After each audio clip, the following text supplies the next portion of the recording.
Okay, doing a little mic test.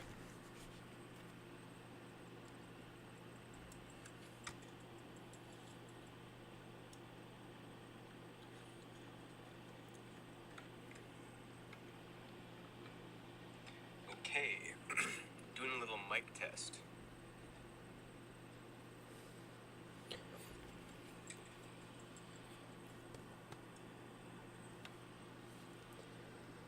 Alright, sounds pretty good. I don't know if anybody is in right now, but currently I'm just cutting up some footage for a visualizer I'm working on. You'll probably figure out what the visualizer is for as I keep working through here, but I just figured I would stream while I was working, so you guys can see the process of what it looks like.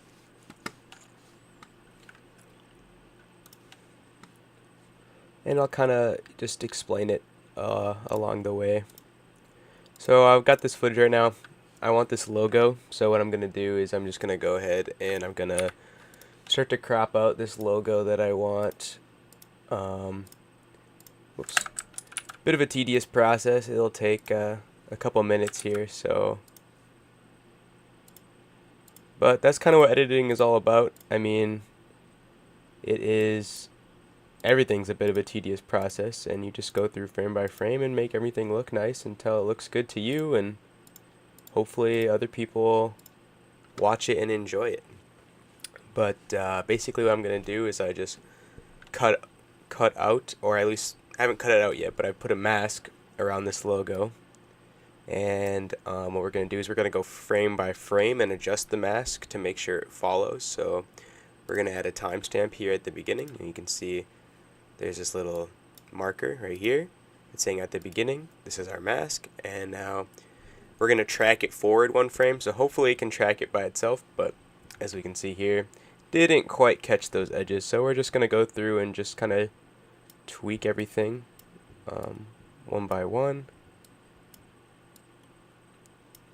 and just make sure that the edges of our logo are looking good and crisp.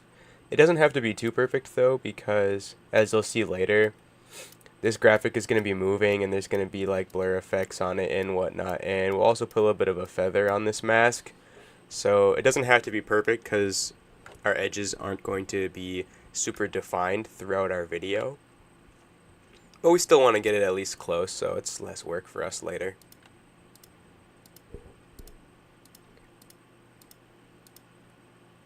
Well, I'm actually going to go back here because as you can see, as this mask starts to glow a little bit, starts to bleed out the edges, so we want to just drag out our edges a little bit bigger.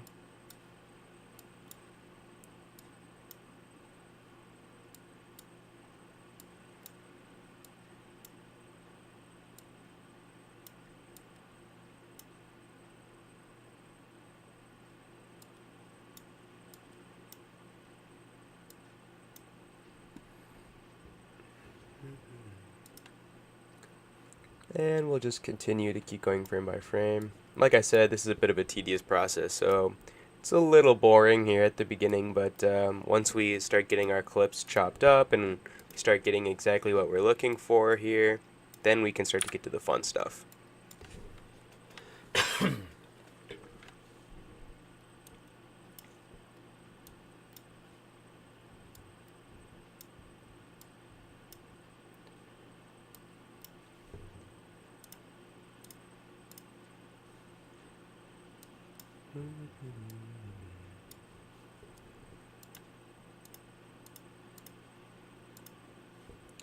Alright, so we're just going to zoom out a little bit. Well, I guess we can just go to fit. Actually, and now we're going to start getting to the frames, as you can maybe see here, where our logo has lit up, and now it's going to start moving across the frame. So we're just going to make sure that this mask keeps tracking it as it moves across the screen, because it would look very funky if it just starts moving and it moves outside the mask. But as you can see, this like track effect does a pretty good job of, you know, tracking the edges of the logo where our masks are defined. But every once in a while, you're going to get to a spot where you have to do a little tweaking and, you know, a few slight adjustments.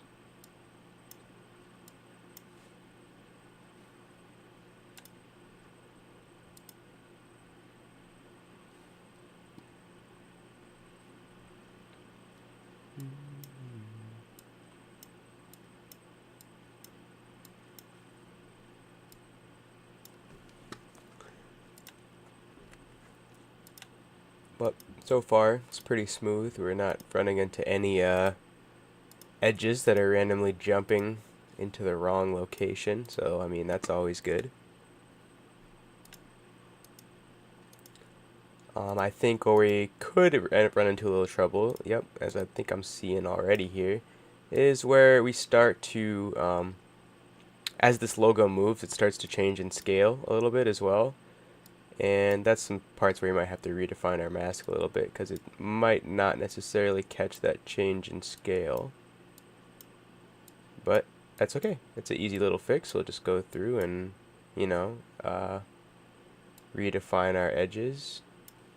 And like I said before, it's not really a huge deal, because we're going to have a feather on and we're going to have some blur effects and whatnot, so it's not really a big deal at all.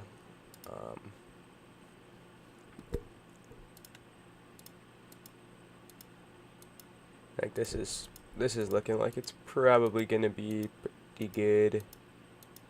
It's getting that scale pretty well, but as you can see here, we're starting to lose it a little bit. So I'm just going to delete these past couple frames and go back here. Just redefine our edges a tiny bit. Whoops.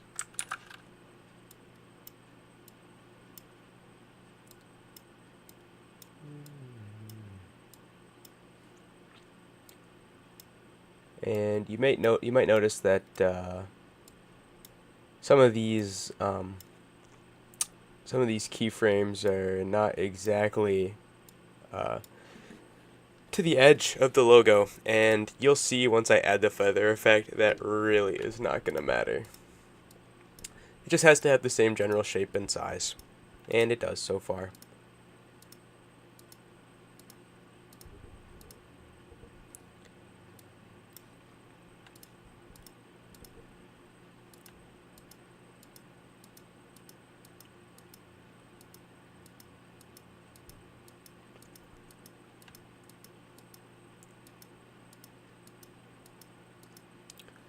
Yeah.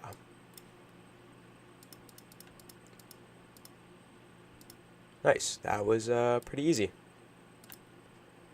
Now we will just gonna go back to the beginning here, and now I'm gonna go like this. You'll see we cut out, and now we're gonna go to invert. So now we just have this and not the background. And then this is the feather I was talking about. So the lower our feather is, the more crisp our edges are. So now we can see, like here, we can see exactly where those markers are, so we can tell that looks a little funky. But as we increase the feather, it starts to lose the definition on our edges. So you might even go to 100, and you can see this edge here. We should actually go to the middle, yeah, because that's going to make it way bigger of a difference. There we go. So something like this is going to look pretty good. Our edges are not as defined, so we can even go like this. So at the end, there's much less feather, and at the beginning there's much more, just because the size is so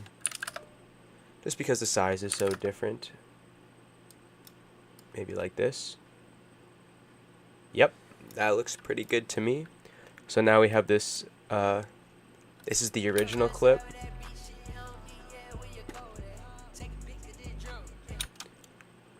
And now we have, with our cropped logo, we have just this.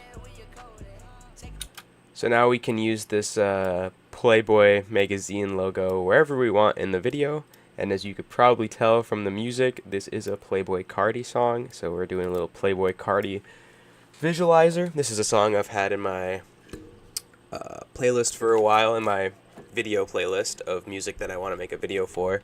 So I figured tonight was probably, I felt like I was in the mood to do it, so no time like the present, So basically I have a bunch of clips. I've got some Playboi Carti clips in here from various sources, just an aesthetic that I like, and I also think that matches the aesthetic of these other clips here, which are some like vintage Playboy magazine commercials.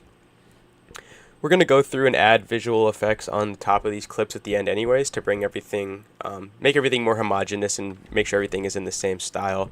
But these styles are already pretty close. And then we have like this clip, which I just like this clip. Obviously the quality is a lot different, so we're going to have to go through and just and make it match the other ones if we end up using it. And these ones have a different scale, but I'm planning on using these smaller ones as like overlaid videos, so they'll be small on top of some of these bigger footages, I think, but we'll see when we get there. For right now, I've got these Carti clips kind of chopped up here, so that's kind of done. We'll come back to those later, and then now I'm working on, like you saw with this, kind of chopping up and taking what I want out of these Playboy magazine advertisements. So like we got this one with the logo, which I think is going to look really clean over the top of some of these clips.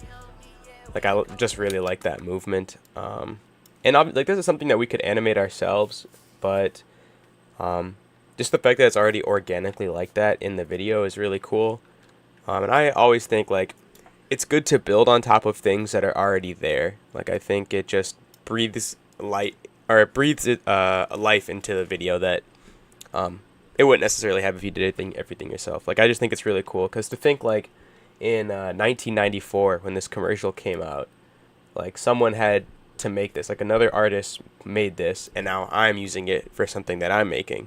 So it's kind of cool. It's like collaborating with different artists across different generations and different styles, and just something I'm really into. I'm also, if you followed my content at all in the past, you'll see that I'm really into like this vintage aesthetic. Like I'm really crazy about this, so I just think it'll look good all together. And you might be wondering why I didn't use this end part. It's because, as you see, this logo starts to lose transparency, and you can see like this like flag behind it. And what we can do is like we can make this part also change transparency towards the end, so we don't need that end part. And then I don't really want the part like in these. I have 2 commercials here. Actually, I have 3, including this last little one. But this little one is going to be at the very end of the video. But I don't really want the parts with the people. I want the parts that have like the actual magazine. Like this part I want to use, where it has the magazines here and it has the phone number and the water in the background. I think it's just a really cool shot. And I think the mix of like the Playboi Carti scenes that I have picked out and these like vintage Playboi Carti magazines, along with like I have a couple other effects here. This one is like, these are like just cut out letters, so we're gonna use this for some like Carti text. We've got a couple logos here. We've got some paper like Anarchist and Carti, and like I think there's a Carti butterfly in here too. And then we've got this spinning Playboy logo. We'll probably use that. We also have this record. It looks off right now just because I moved the record center, and then we'll keyframe out the green background, and then this can kind of be we'll put this over top as well. And there's a couple like green screen Carti clips. We might also end up going through and rotoscoping out our own Carti clips. But while I was looking, I just happened to find these green screen ones that are already rotoscoped, so it just cuts out a little bit of the work. And there's a few cool clips in here, like probably use like this one and a couple other ones that are in here, So we'll see. We'll get back to that and we'll find some. And then this last one here, or this is like a paper rip transition. Again, another thing that we could make in After Effects, but I just also happened to find this one completely by accident, and I figured if it's already made, we might as well use it for some transitions maybe. I think it'll go well with like, we've got like this vintage like magazine aesthetic. I think it'll just tie everything together with some cool transitions. And then this last one is like a Playboy Cardi text that I made myself. That it's like a piece of paper that unfolds and it says Playboy Cardi, and then it curls back up. And I animated this and I used it in a different video. I don't know if you guys have seen that one, but it's another Playboy Cardi visualizer. I just used this, and I figured I'd use it again here. Like, I think it's just a kind of a cool little name tag, so we'll probably use that as well.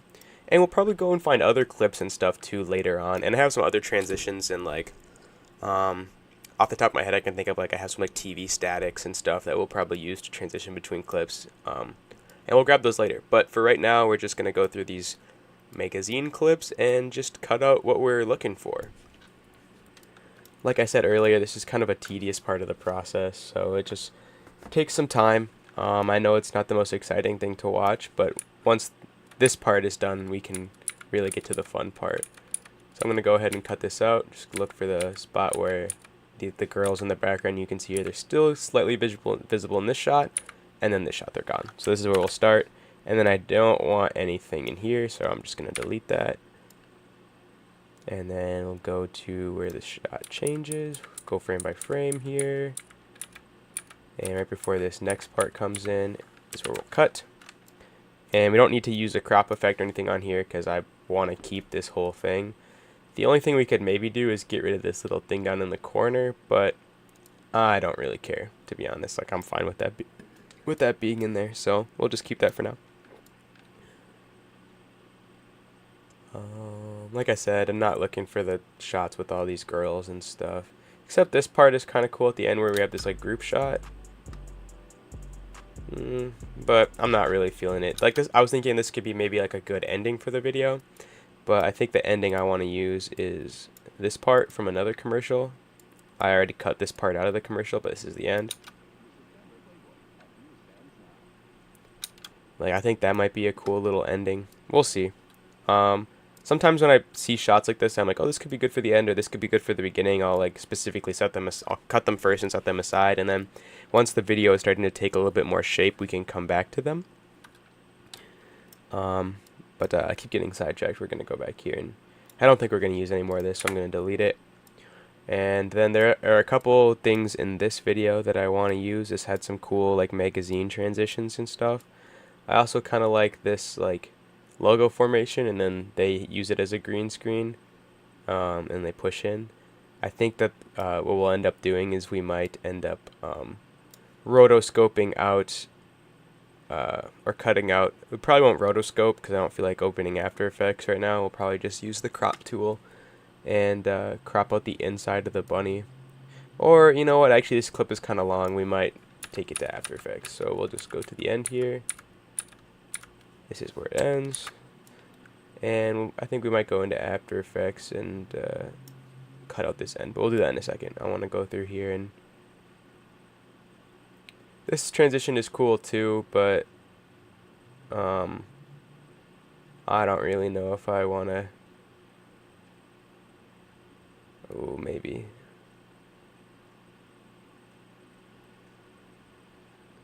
Yeah, this is kind of cool actually. I actually like this where the magazine actually opens too, and then we move into this supposedly a picture in the magazine, but it's the next shot. So what we might do is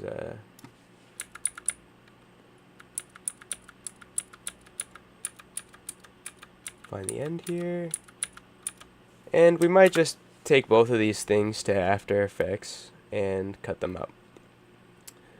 But I'm going to go through here and find some more stuff. Like, these magazine transitions are cool, but the focus isn't like a Playboy magazine, it's Playboy Cardi. And then we just want to have some magazine things thrown in just for added like effect and texture. So we don't need all this crap. But I remember there was a scene towards, like, this transition is kind of cool too, but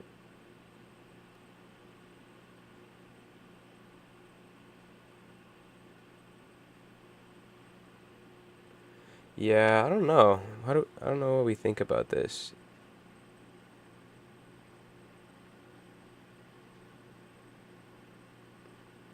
Yeah, we'll use this one too.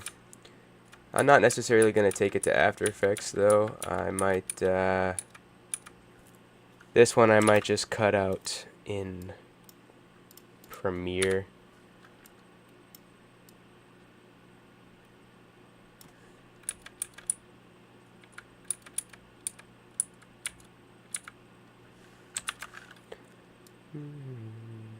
There's one spot in particular I'm looking for though, and that is,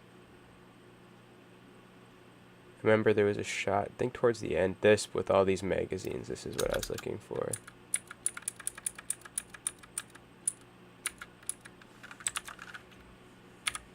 Oops. I like this shot with all these magazines, so we'll probably use this.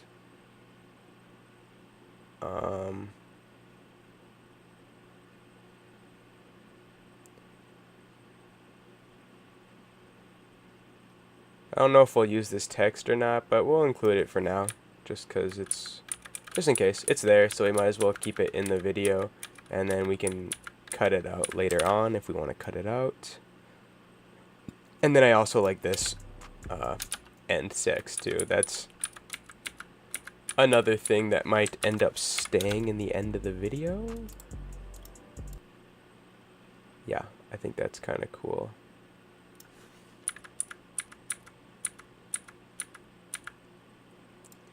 And I'm going to label this with rose, because that's the color I use for stuff that I typically think might go at the end of a video. So there we go, we've got a couple magazine things cut out.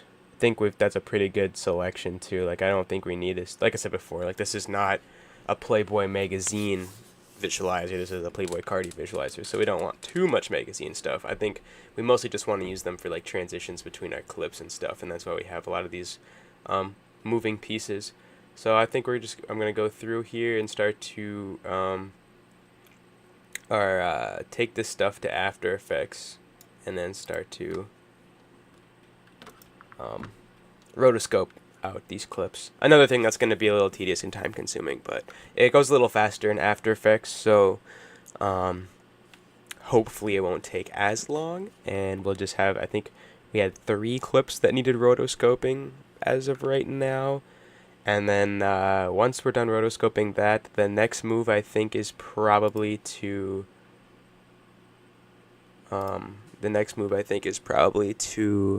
start putting our clips in order and like finding spots in the music that are going to be good for some transitions, so we can start to like visually storyboard it out in Premiere, and then we can start to add some of our transitions and whatnot. And yeah, I think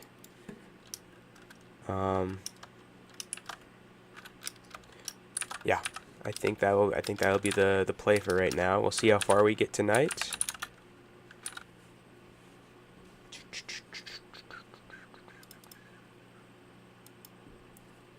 Okay.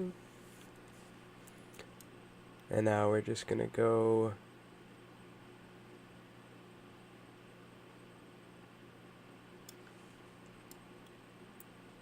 we want this beginning part to be the beginning, and then we want to find where the clip starts to come in, and it's right about here. Right here. Whoops.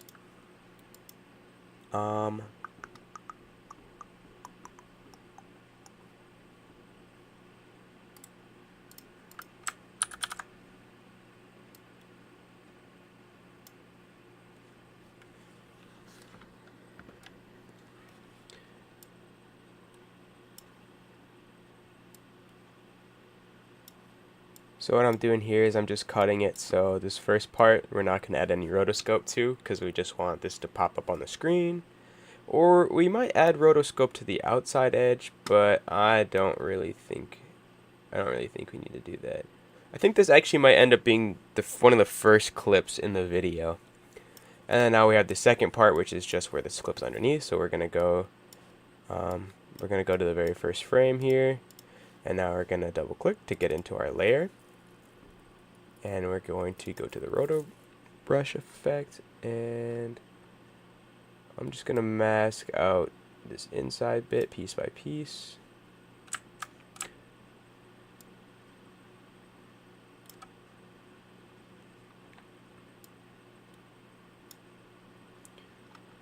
So far so good. It's rotoscoping pretty nice.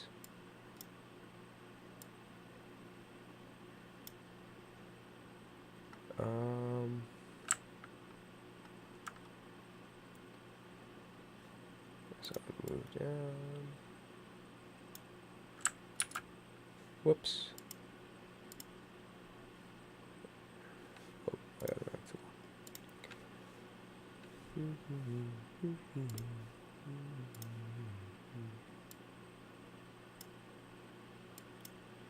And just go through and grab a couple more of the edges. I don't really care about this one being too crisp because with this like older aesthetic, I think it's kind of cool when stuff like isn't fully developed, if that makes sense. Like if our edges aren't as crisp, I think it might give us a cool effect. And if that ends up not being the case, then we can always come back and fix it. So I think we're gonna just, oh, except we're gonna fix this little tiny bit right here just by going like this. Just getting rid of a couple of these little pixels. And these ones too while we're at it. We'll just kind of clean up some of these edges. Like I said, does not have to be perfect at all. In fact, I would prefer if it wasn't. But we want to get at least a little close. We don't want it to be super rough because that's going to look a little funky. Yeah, and now we'll just we're just gonna hit play and let it rotoscope. Pretty much.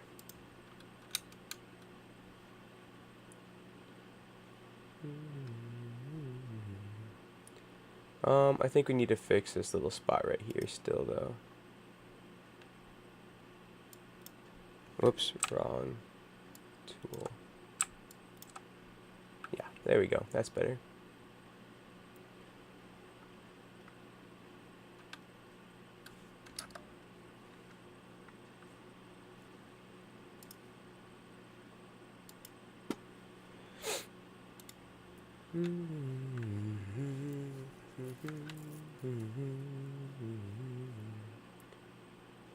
Yeah, I need this so big though. There we go.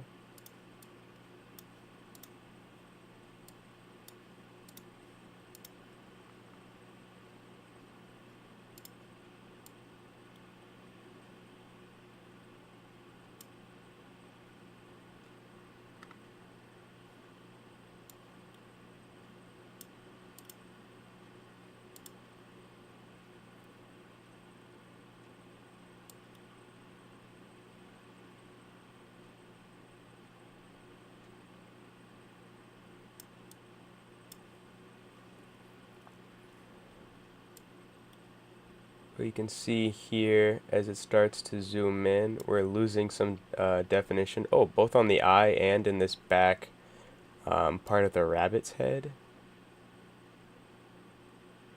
We're just gonna have to go through and fix some of these frames. Whoops, that's the wrong tool.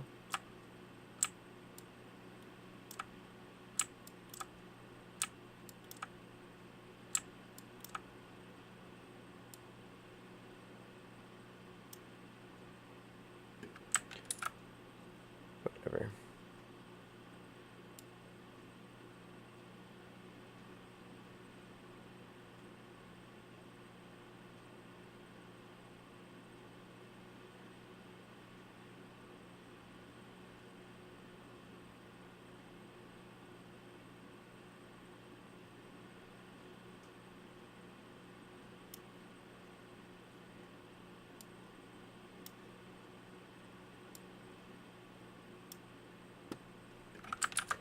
Honestly, I don't really care.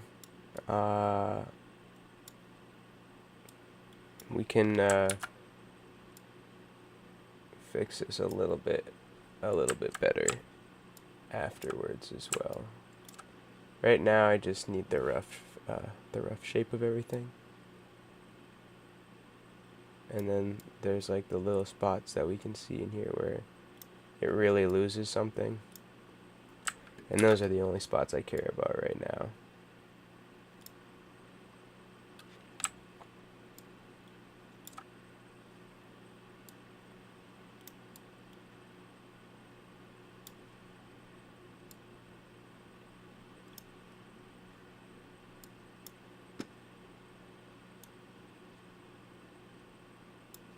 Like here now we're starting to really lose a lot of definition on this back edge. So we're just gonna go through and redefine everything.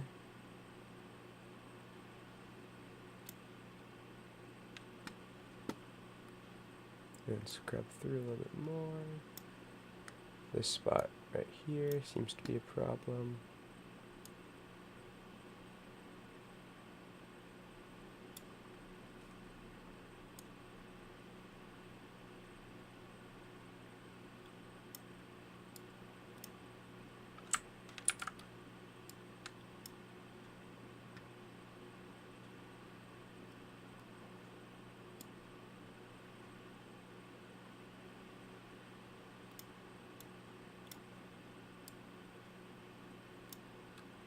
Whoops.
Alrighty, that should be good enough for now. We'll come back in and fix this. What we are going to do is we're going to turn our feather up, and we're going to do shift edge.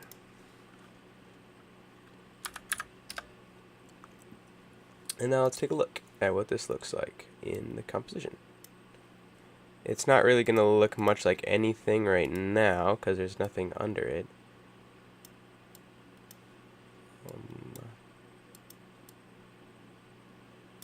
Oh, and we're going to invert. There we go. See, and now we just have this bunny cut out. And there is this warble, but I think it's kind of cool. I think it will... So we're going to hop back over into Premiere, and we're just going to throw a random clip underneath this and just see what it looks like.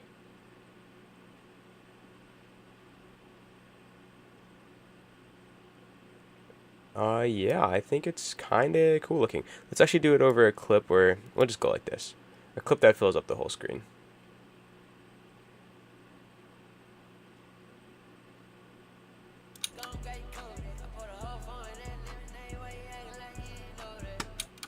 Yep.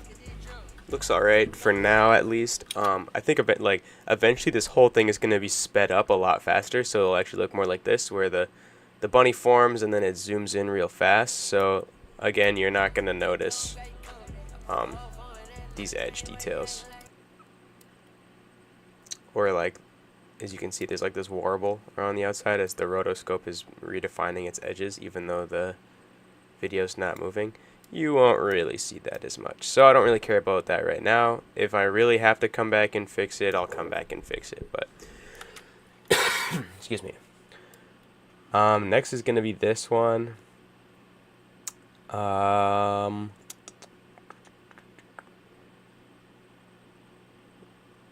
don't know. I have this whole thing set up here. You just want right when the P comes in. And we want to end when it zooms in here. Fantastic.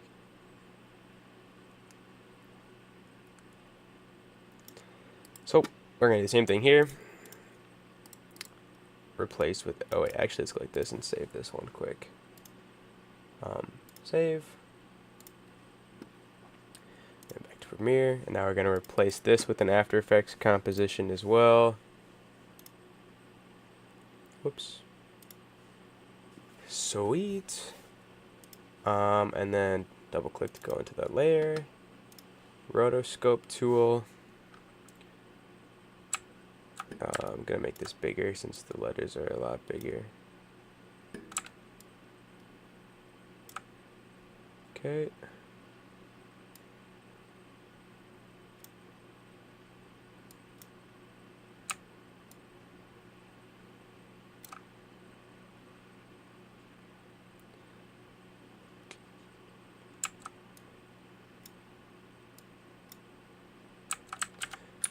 This one is going to be, whoops, this one's going to be a little bit harder just because it's going to, I can't even really see where the edges are on the bottom of this clip. So I'm going to have to make a few guesses, I think. Or you can also just move slightly forward in our clip.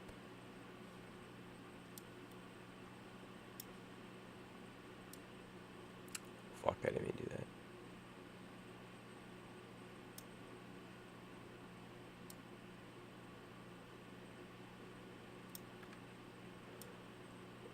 And now, yeah, and now our edges are a bit more defined. Oh, okay, that's why. Okay.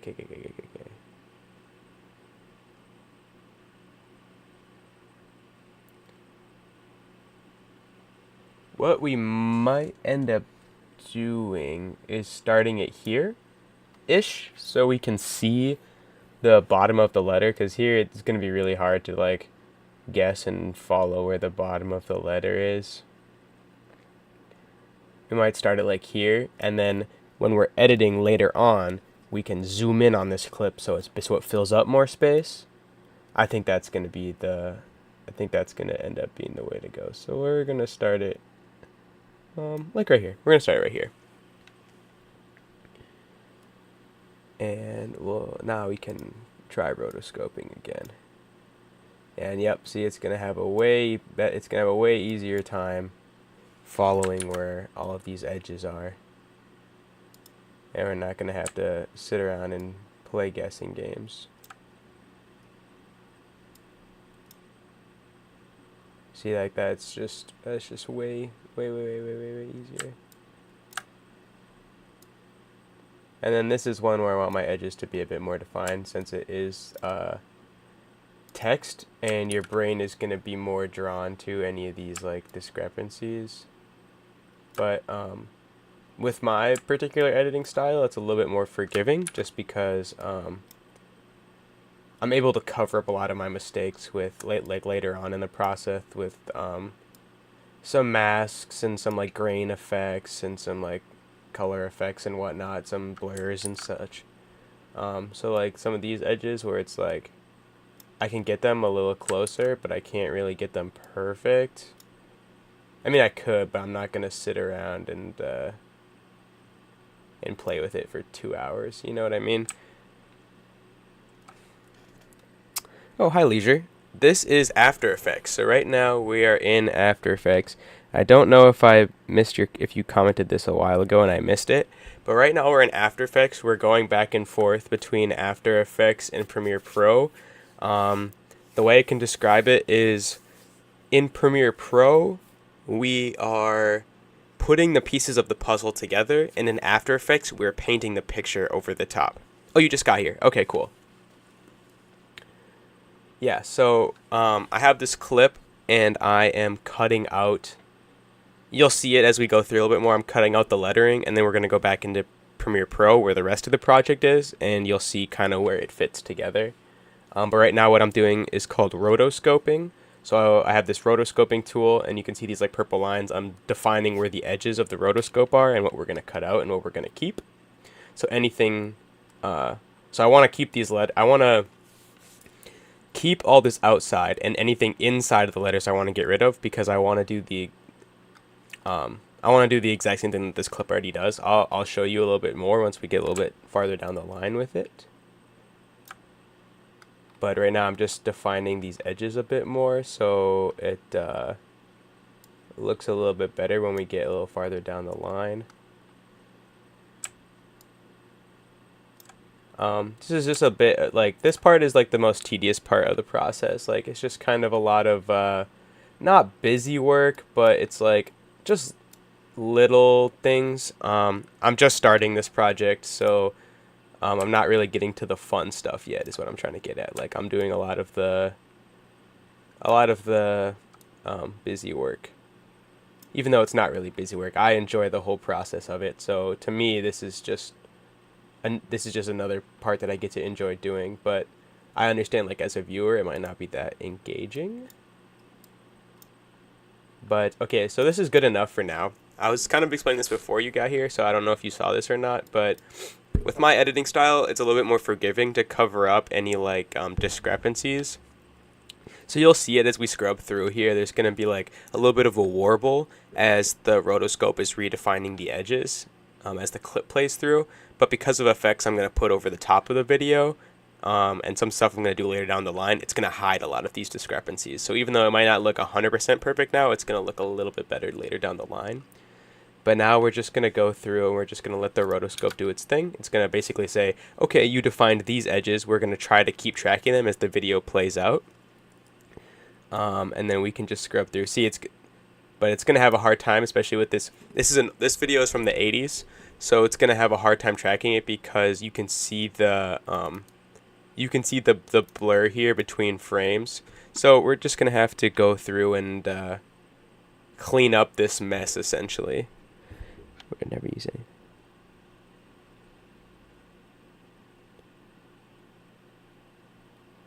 Oh, you're a film student. Okay, that's awesome. That's super awesome. Yeah, Adobe is a little bit expensive. I mean, it's not even a little bit expensive. It is expensive. But I will say, like, I use this, the student discount plan. So I get Adobe Creative Cloud, which is like 100, maybe not 100, but like 100 different Adobe it's like every Adobe software. So it's like Premiere Pro, After Effects, Photoshop, Illustrator, Media Encoder, literally any Adobe software. You get all of them for, I think I'm paying like $32 a month, which, yeah, it's a lot of money to pay. But when you break it down, it's like I use this every day. So I'm paying like $1 a day to get unlimited access to Adobe softwares. And if we look at like just the cost of Premiere Pro or just the cost of After Effects, they're like $30-$40 a month by themselves. So if you are a student, I would recommend maybe looking into the student discount. But like I said, I know it is still expensive. It's just how often you plan on using it. But if you are a film student and you want to get into commercial VFX, there's no time like the present to start practicing. And honestly, I think if you're interested, I can put my Instagram in the comments here, and you can DM me on Instagram, and maybe we could work on some stuff together. And I could kind of show you the ropes of After Effects and Premiere Pro, because personally, I think they are very user-friendly once you get to know them. But at first, they are very overwhelming. There's just a lot going on. So if you were looking for someone to kind of show you the ropes a little bit, or just collaborate on any projects, like, I would be more than down to do that. That's up to you. You can just put in the comments if you'd be interested in that. Actually, just even without you saying that, I'll just put my Instagram here. Now, give me 1 second.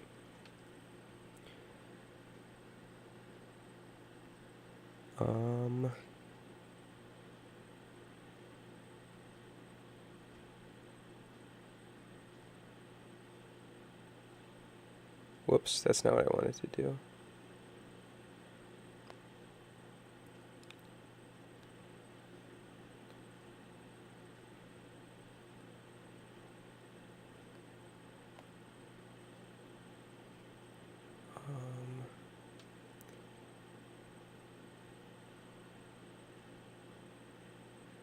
All right, there you go. I just linked my Instagram in the comments.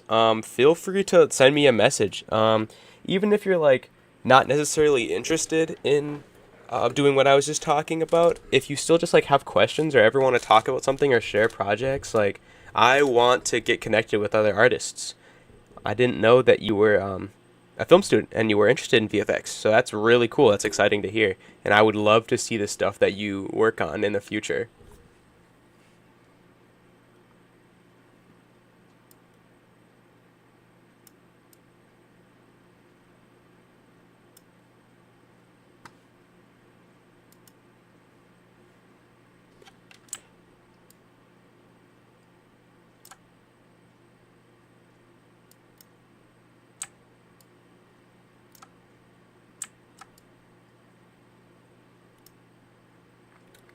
Actually, now that I'm thinking about it too, with the student discount plan on Adobe, you can have up to two devices logged in at the same time.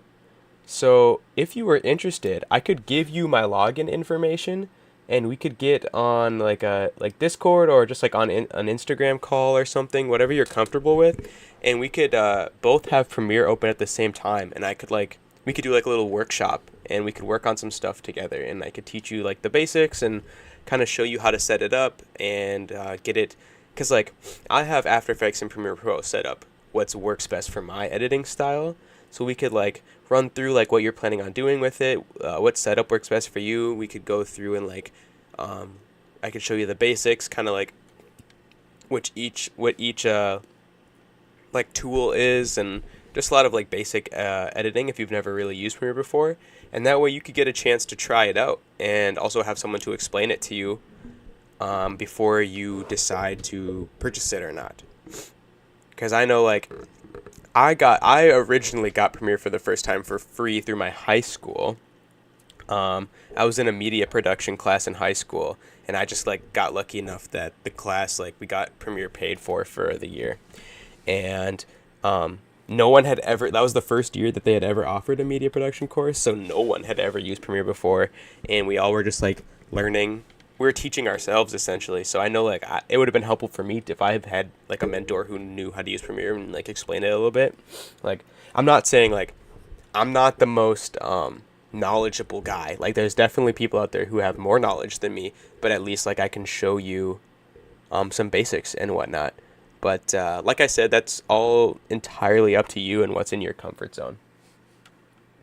But yeah, feel free to reach out to me if that's of interest to you at all.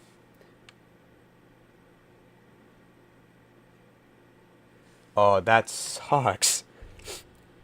I feel like we're probably around this similar age. I was a senior in high school during COVID, so um, I also was hit with COVID while I was at school.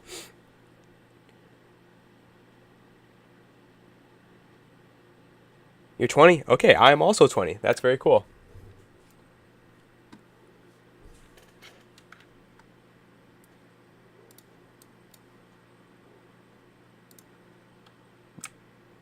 Yeah, that makes me even more excited to like potentially either work with you or just stay in contact while you're working on stuff, because I love to see artists in general and what like artists are doing, but people who are also my age is really special to me because I feel like art is based on personal experience, and I think with people that are the same age, like we have a lot of similar experiences, and we're able to relate more to each other's art.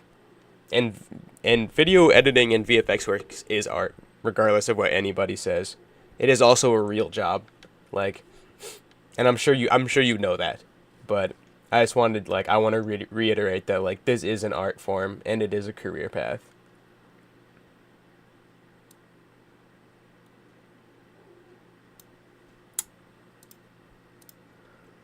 Where is okay? This is what I was looking for.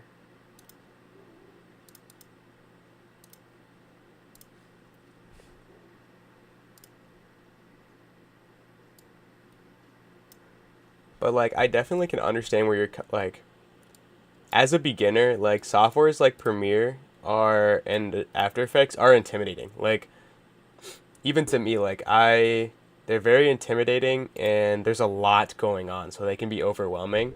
But once you start to dive in and learn a little bit more, they actually end up becoming very user friendly compared to some of the other things. Like I don't know exactly what you edit on, but like just like iMovie is like a popular example of like off-brand Premiere essentially. Like um, Premiere is just like it's my favorite editing software I've ever worked on. I know like DaVinci is kind of popular now too. I've never used DaVinci before, but it's something that I've been meaning to learn for a while.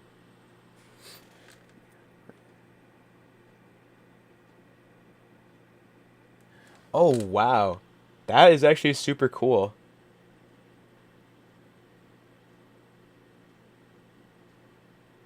I'm assuming you live in Canada then, or at least somewhere close.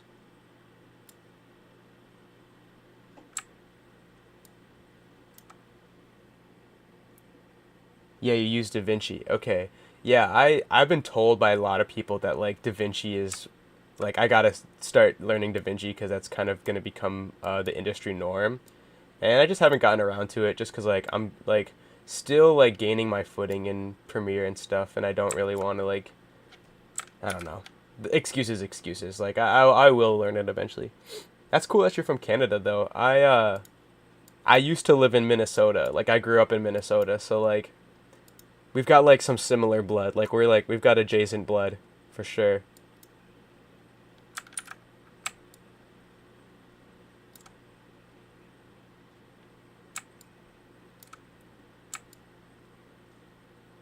My my media production teacher in high school actually like he was actually a history teacher and he was also like my oh, on the border with Duluth. Okay, yeah. So we're pretty close. I lived in southern Minnesota. Well, throughout my life I lived in southern and central Minnesota. But that's still like we're pretty close to be honest. I also I have friends who live I have a lot of like music producer friends and one of my how do I just describe this? Like it's like a music production collaborative. It's three guys I know. They are based out of Duluth, and I do video. I like do video editing work for them. I actually have projects in the works with them right now. But my video editing teacher or my media production teacher in high school, he like just came up to me one day and he's like, "Hey, do you think people would like a class, like a media production class?" And I was like, yeah, I know I would. That would be super cool. And that's just kind of how it started. We just, oh, I forgot about this part. We just started like working on stuff. And the cool thing about that class is like we weren't being taught at. Like everybody was like learning together, including the teacher. Like everyone who was at had the same amount of experience. None of us had used like Premiere before. None of us had done like serious editing projects.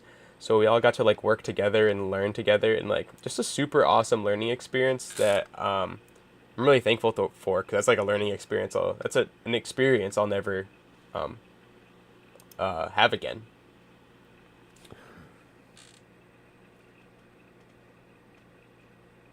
Oh, that's super cool that you. Okay, yeah, I want to get into music production. I don't know how, but like I know what sound I want to have. I have some of my friends who are producers are like actively teaching me how to produce, but like I'm not. Like I still know nothing, but that's cool that your friends like video games. One of my friends is going to school for um like what do you call that like video game production like uh and he makes video games too. I'm sure you might have a similar thought process, but at least for me like I really want to make music so I can make visuals for my own music. Like I make visuals for other people's music right now and I really want to like make my own music so I can make visuals for my own music. And I feel like you might be in a similar vein.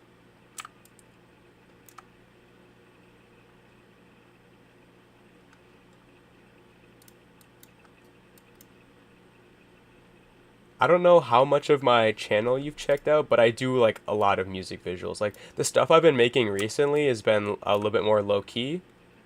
Kind of like the record player video, buoy, um, telephone, 9 to 5. Like that stuff has been kind of a different vibe. Like I've been experimenting with kind of a new chapter of editing. But if you go back to some of my, not like super old, but like a little bit older stuff, I do a lot of music visualizers. Okay. Oh yeah, that is true. And I appreciate your comments on my videos too, by the way. Um, it like really warms my heart to see people like who not only people who engage, but people who like continuously come back and engage. I really appreciate you, and I appreciate you coming tonight too. Like I wasn't really like I didn't plan this live, so I wasn't really expecting like anyone to show up. But I was just like, you know what, I'm gonna be editing. I might as well just live stream and people can like pop in, you know. But yeah, I just want to say I really appreciate you, bro, and I appreciate your time, and I appreciate your feedback, and um, I really do mean it when I say like I look forward to seeing the stuff that you make because I can tell like you've got like the drive, and that's all you need really. Like you just need to know what you want to do, and you just need to do it. And like literally like even if you're not interested in that like editing workshop I was talking about, like definitely follow me on Instagram so like we can just like stay in contact. Like I'm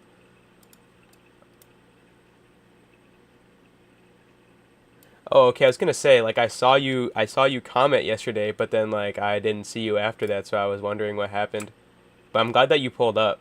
Yesterday was really fun. Like, I had a really good time. That was my first time ever streaming, so it was like not like super nerve wracking, but it was like a little bit of the unknown. Like I didn't really know how it was gonna go, and everyone who turned up just made it like a really good time, and I was able to you didn't miss like too much. I was live for like an hour, and then I did like um, some breakdowns of some previous projects. I just had people like comment what projects they like, and then I kind of just um, went through those projects and talked about like what my process was of making them, and I talked about the different sound effects and the different visual effects I chose and stuff like that. And then today I'm actually like working on something and figured I would just live stream it while I'm doing it. Even though like this part is a little boring. But that's okay though. I'm glad that you came to like just chat because that makes it more fun to me. Because usually I'm just sitting here doing this shit by myself. Oh fuck. Oh yeah, sick. Okay, I'm glad that you followed me. Yeah, sorry, I just didn't see it because I'm doing this and I'm not on my phone. Gosh dang it. But yeah, I would be more than down to do that. You just have to also like DM me what time works for you. Gosh dang it.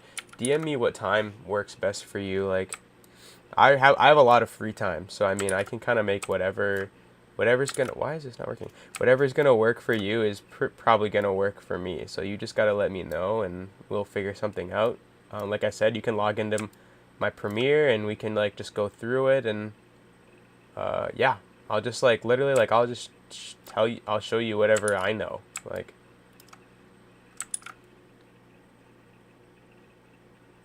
okay, sweet. Yeah, I've got my only plans as of right now is I have 3 client videos I'm working on that I have to get done by the end of this month, and later this month I'm flying back home to Minnesota. So I guess realistically speaking, I am like kind of busy. Like this is the busiest I'll be for a while. So like I can either make something work before I go home, or I can make something work after I get home. But either way, we'll make it happen. I promise.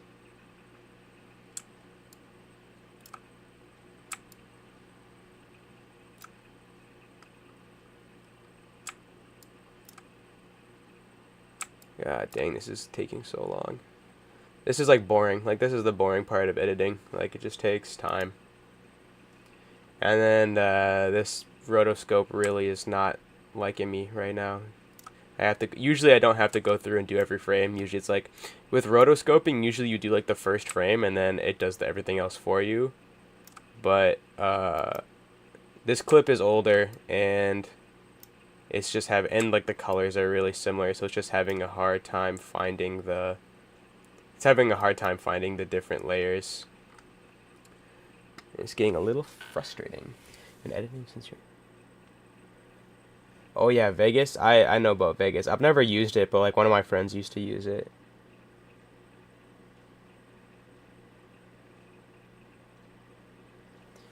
Yeah, especially okay. I think if you've learned at least a little bit of DaVinci, like the skills I think are transferable. Like I think you'll start picking up a lot of similarities. And honestly, like I'm pretty confident you'll get into Premiere faster than I did. Because like I said, I had to teach myself, so it's like you'll have someone showing you the ropes, and you also have like experience in something similar, so you know like you'll pick up on those similarities pretty quick.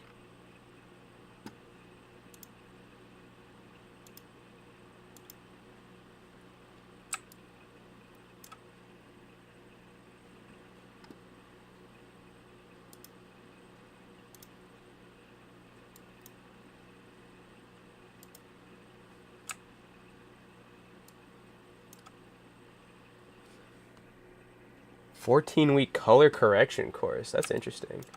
Um, I think you were gone yesterday before I like dived into my my color grading thought processes yesterday, but I think you had left before then. But depending on how long, I don't know, we probably won't get to color grading this video just because like color grading is like last, like that's like the last step of the process. And this video is like I'm just starting it tonight, so there's like no progress done, so it's not gonna. I probably won't do that.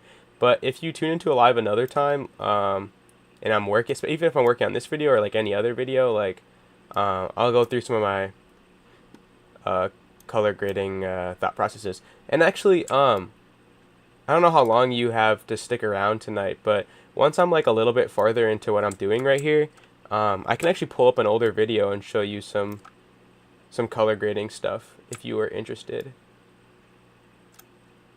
Or just like anything. I can just pull up some older videos and show you. Like if you're just interested, like anything you're interested in, I can just like show you and we can talk about it. I mean, I think it's just you and me in here tonight, so the world is your oyster. We can do whatever you want. All right, sweet. Yeah, I mean, I live in Portland, Oregon now. So I live on the West Coast, so my time zones are different. If you're Central Time, um, it's 6:30 here, so like I can be on for a while. So it's like literally as long as you want to stay, like I'll stick around and I'll chat. Gosh darn it.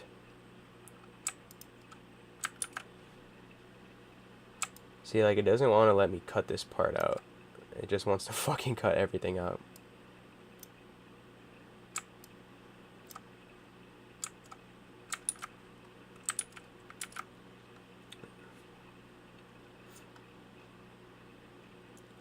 $9:30 and you just had a monster. All right, yeah, solid. Like I said, I'm just gonna be doing this for a while, and then. So right now I'm making a visualizer actually. So it's gonna be more like some of the older stuff and not like what I've been making recently.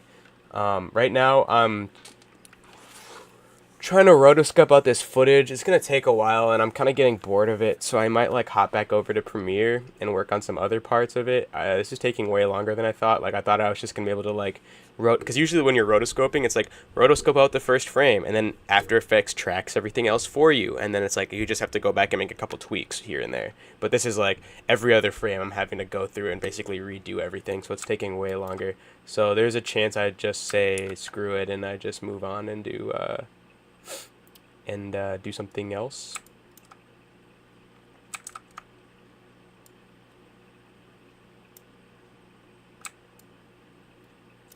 But I can actually show you what I'm working on in a second. Let me like pop over. Yeah, okay.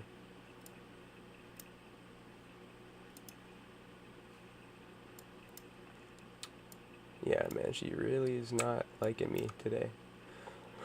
That's okay though. Yeah, give me like 1 second here, and then I'll pop back over into Premiere and I'll show you my idea that I'm working on. Let me just get a little bit farther into this rotoscoping so then I can come back and there's not quite as much left to do.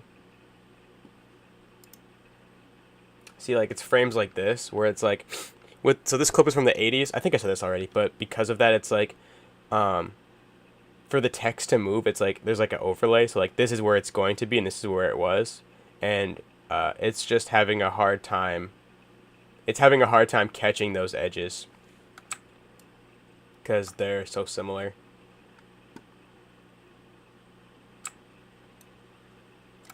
So then I've got to go through and like literally fix everything piece by piece, and like normally I shouldn't have to do that, so it's getting to be real time consuming here.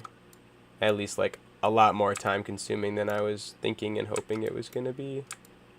But that's how it goes sometimes. Like I've had videos where it's like shit just doesn't work out the way I want it to, and I sit here for hours just working on like just a couple frames, and then it's like that's just how it goes sometimes, and you just kind of have to be okay with that, or like take a break and come back later if it starts to get to you, because it happens to me sometimes. You know, I'm working on something. Oh, that's okay. It starts to get to me, and I'm like sitting here, and I'm like, God damn, why won't this just like work? But right now I'm not at like that point of being frustrated yet. I'm just at like a, wow, it's just taking a long time, and I was hoping I could just be done by now, and then shit like this where it's like, okay, I want to like just get rid of just this little section right here, and then I go and take the tool, and it's like, no, fuck that, just gonna delete the entire letter. But again, that's just how it is.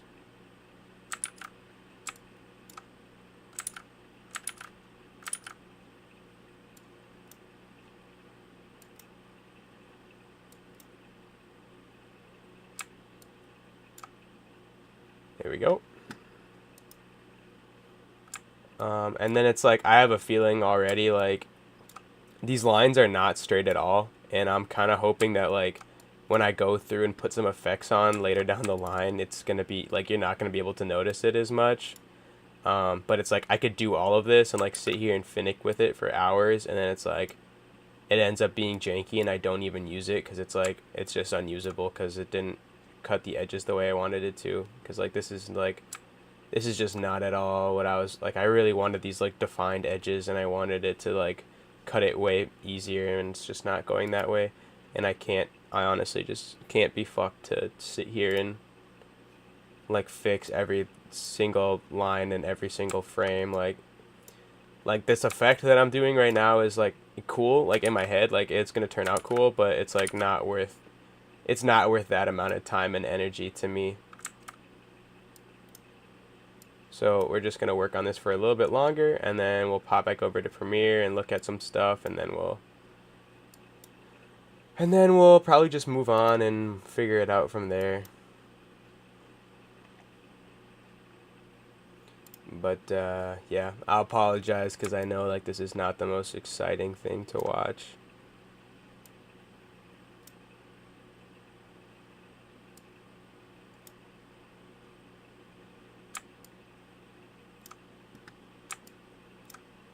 Have you watched my other Playboi Carti visualizer? Just curious. If you haven't, like I don't really care. Like it's not gonna hurt my feelings. I'm just curious.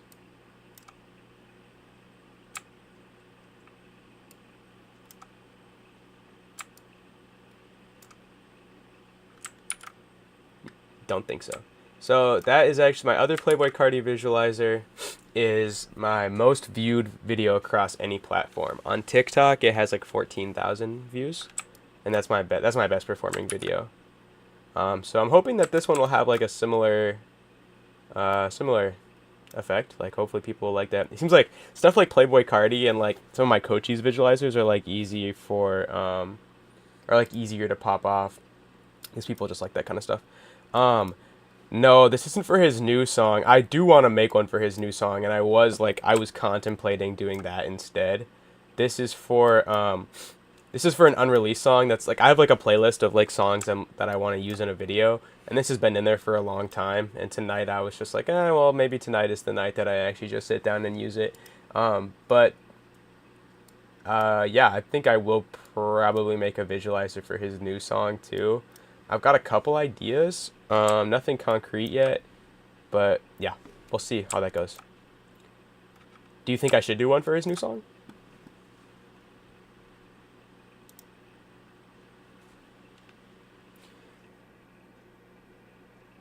Yeah, exactly. They are easy for people to like just rewatch, and like that, like the Playboy Cardi visualizer has like more time into it than some of my other videos too, just because it's like with the visualize compared to the stuff I've been making recently, the visualizers are like quicker cuts, heavy VHS effects, like I don't know, I said VHS effects, just heavy visual effects, heavy like they're just time consuming. I can actually I'll pull that video up after this and I'll show you that video. But yeah, people like that one. But like, the thing is, it's my most viewed video, but it's not my most liked video. My most liked video is called Speed. It's called Speed. And it's like, it's just funny to see how some of the videos will get like crazy views and not a lot of likes, or vice versa. But I was explaining this yesterday. Don't know if you're here or not for it, but it's like I was saying, like I don't make my videos for anyone else. Like I make them for me, and I just like happen to share them with you guys. Like I don't care how many views it gets. I don't care how many likes it gets. Like yeah, like I'm not saying that I don't like that when I get like comments and stuff from you guys saying that you liked what I'm working on. Like that makes my day to know that what I made someone else enjoys. But at the same time, it's like, you know, I could get no likes on a video, and it's like, whatever. I didn't make it for you. I made it for me. Nobody except for me knows how much time goes into a video. Nobody except for me knows like what emotional state I'm in when I make a video. A lot of the times, like my videos are like I'm like are inspired by how I'm feeling while I'm making them, and nobody else is really gonna know that except for me. So like I don't make them for anyone else. I just make them for myself, and I happen to share them, and if people like it, that's great. If they don't, whatever, dude. Just another day.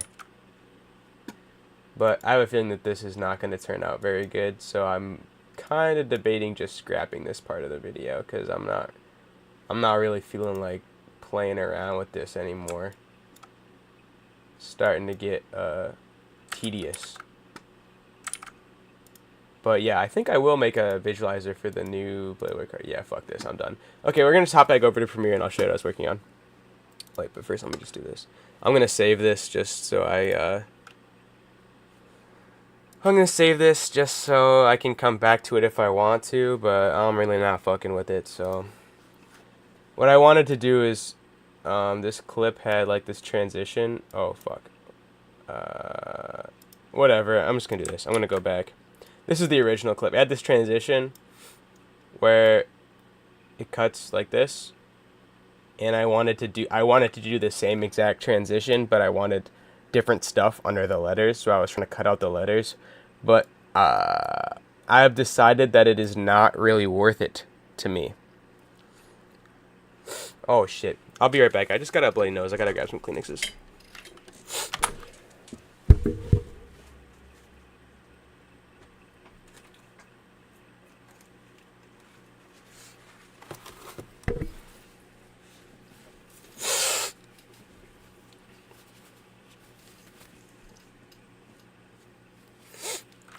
Okay, I'm back.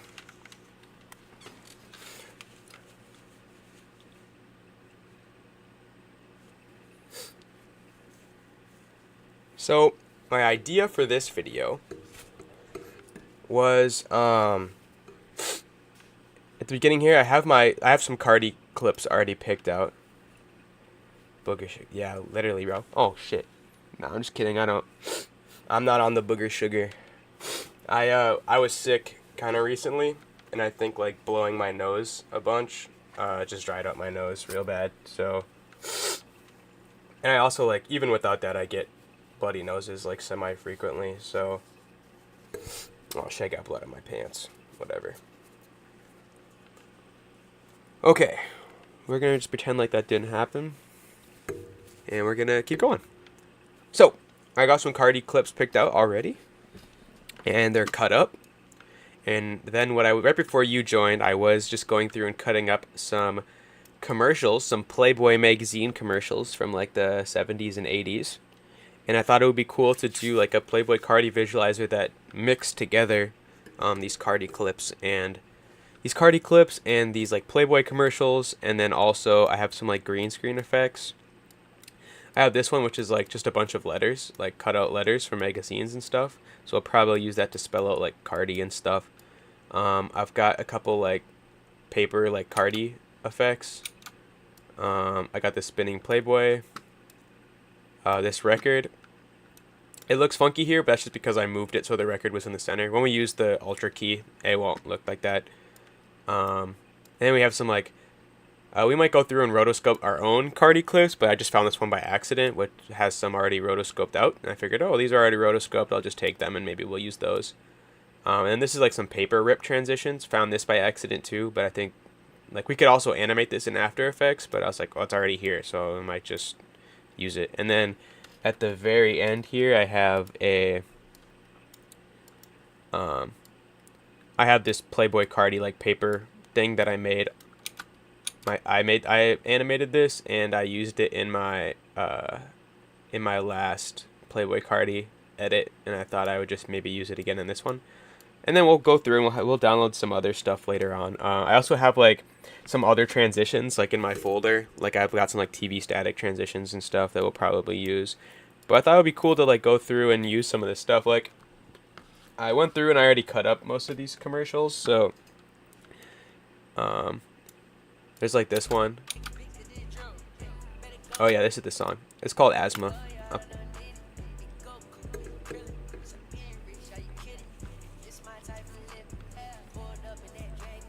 So nothing's in order yet, but like all the clips are just cut up.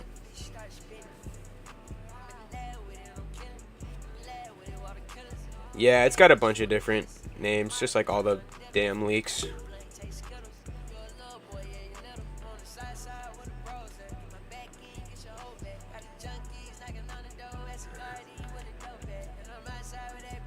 And then like we've got this Playboy thing from this commercial. And all I did was I cropped it. I just like the way that the logo came up. So I just cropped it out. So we'll put that somewhere. And then we got like these magazines. And we've got this one, which is also rotoscoped out. So the bunny comes up, and then there's the clip behind it. So we'll use that. We'll use that as a transition at some point. And then we had this one, which you just saw me working on in After Effects that didn't really work out. But we might still use it. Like we might still use like maybe not this beginning part anymore, but like maybe we'll have like just the magazine come up and like open, and we'll do the same thing here where it zooms into the picture, and then the picture is the next Cardi video. Actually, we're gonna do that for sure. We're gonna start it like right here where the magazine is kind of centered, maybe, and then have it come in. Or would it be better if it just started on the side of the screen, like that? It might just be better if it starts here. Like, we'll have like some fucking Cardi clip, and then like this just pops up on the side. We'll have to crop it and stuff, but it'll pop up on the side, and then it'll open, and then our next clip will be here. I think that would be cool. Yeah, and then that's easier. That's way easier to cut out than the text was, so that'll work out. I have this one too, which I thought was kind of cool.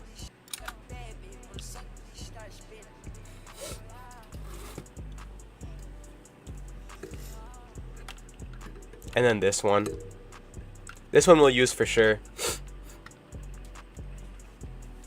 I really like this. This is probably one of my favorite clips from the commercials. This one's alright, but I don't really think we're gonna use it. I thought like instead of this middle picture, it would be the Cardi clip. So we would start with the Cardi clip and then zoom out, and then it would end like this.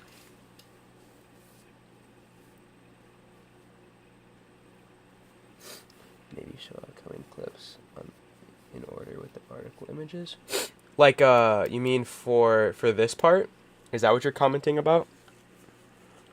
Also, sorry for not like responding. There's like a 1 minute delay between like when I show something and when you see it. So I'm not like not responding to you. It just takes me a second to show it. But do you mean like at this part with the magazines? Like instead of the magazines, we show like upcoming clips?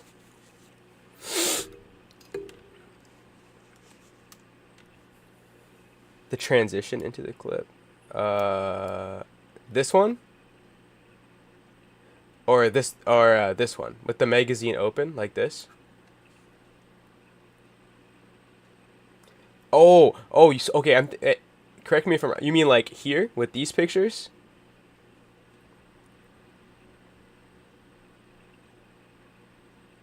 Sorry, with the delay, it's hard to tell. So okay, we'll call this number one, and we'll call this number two. Are you talking about one or two?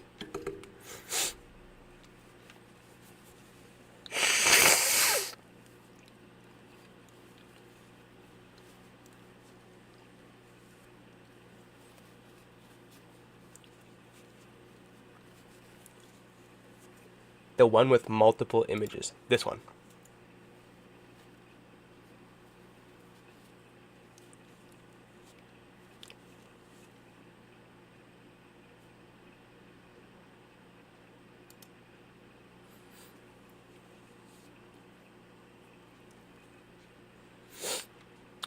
And then we would have like, let me go back to the beginning. So we would have like 1, 2, 3, 4, 5 of the upcoming Cardi clips. And then we would transition into this middle one, or this second one. Yeah. Okay, yeah, that could be cool.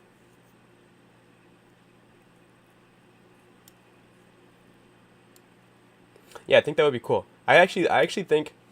See, this is the thing. It's like happy little accidents where it's like something doesn't work out, but it like helps you see something else. Like we cut out the beginning part where I was trying to rotoscope the text. It wasn't really working, but I think this will end up looking better. Where just this opens, and then we uh, have the other clips here, and then we go into this second one. I think that's gonna look cooler than the text, anyways, and it's gonna take less time.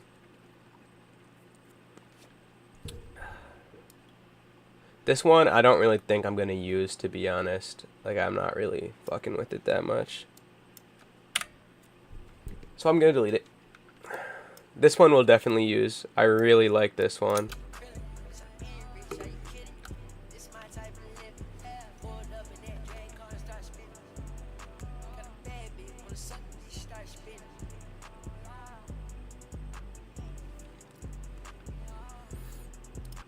It'll be way faster though. Like it'll probably be like this or something. Like just faster. And then maybe the last one will be like this last one will be the next Cardi clip. Like it'll be a transition between Cardi clips probably. And then this one I was thinking like might use this at the very end of the video. Like I just think that looks really cool. I also was thinking maybe using this one at the end of the video. But I think this is better. This will probably be the end of the video. And then it'll loop back to the beginning like all the other ones do.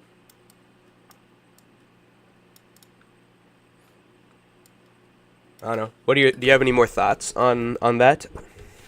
That's kind of the idea as of right now.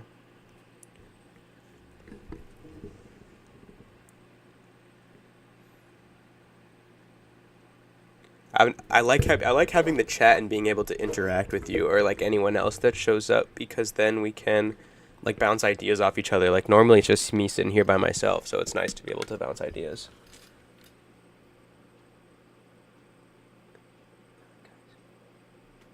Yeah, I've never used AI in any of my videos, but like I know that's like a growing thing. Like even like like on job applications, they're like we're looking for someone who can like use it like integrate AI into video editing. And like we could do that. But I'm not sure if I'm going to use this clip anymore. I think I might just use this one instead cuz I think this looks cooler. I think this will just fit better with the theme of the video.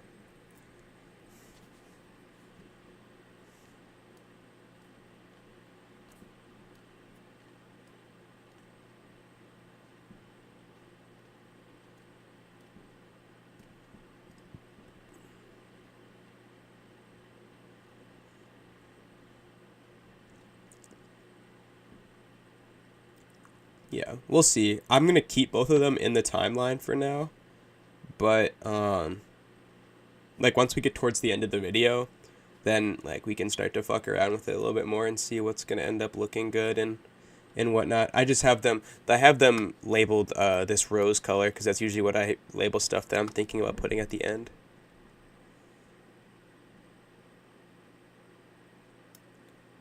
And then it's gonna be like the other visualizer where even though you didn't see it, it's gonna be like it's gonna loop. So we'll go like I'm gonna play through it. I'm gonna play through the audio and see like how long I think it'll be.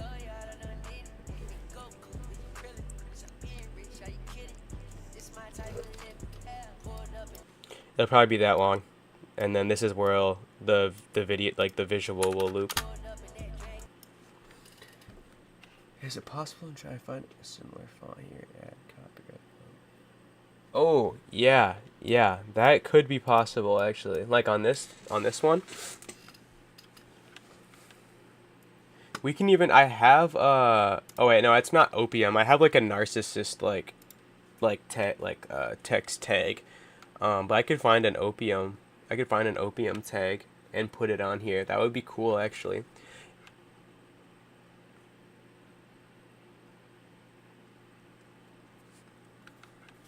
I could even like instead of it being text like just like the opium logo, like we could put like one on either side. Maybe if they were like spinning, that might be kind of cool. Or like we could use this where is the spinning Playboy bunny? Like we could have this on one side and like a spinning opium logo on the other side. Like here and here. And then we can make that spinning Playboy maybe like white or red instead. And then the opium logo on this side. That might be kind of cool.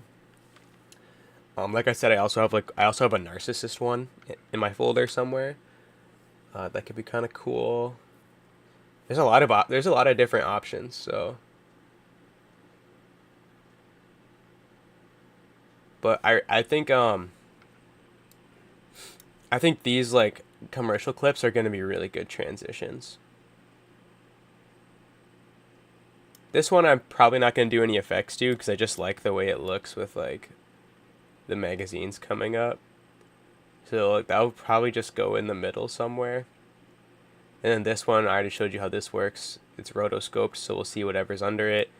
This one is also so like it'll go on top of another, like that kind of. And that'll be a transition. And then like this one we already talked about. I think that idea is really cool for.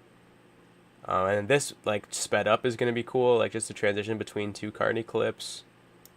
We can even find like, I just was picking out a couple clips to start with. We can even like go back through and find some more, magazine, like Playboy magazine advertisements and stuff. So there's a lot of options. And then like I was saying, like I got these green screen things over here, like these effects over top. Like these ones I'm excited, like definitely gonna use these. Those are just cool. And I'm gonna use the one that I made as well, the paper crumple. And we can change the whoops. We can change the length on that. But then I also think like the visual effects on these clips already are like similar, like it'll be a similar aesthetic, and then we'll go through and we'll use like color grading and adjustment layers and other visual effects to make everything just look cohesive. But yeah, that'll be that. I think that'll turn out pretty good. Any other thoughts? Like, if you got any cool ideas, like, I definitely want to hear them.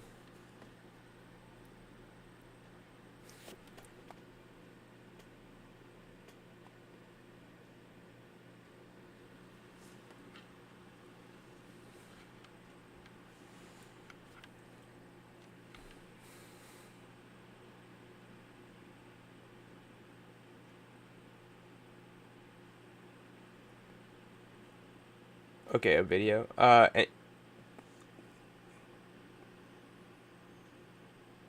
What video do you want me to go to? Do you want me to go to, like, one of the magazine ones? Or, like, the commercial ones, I mean?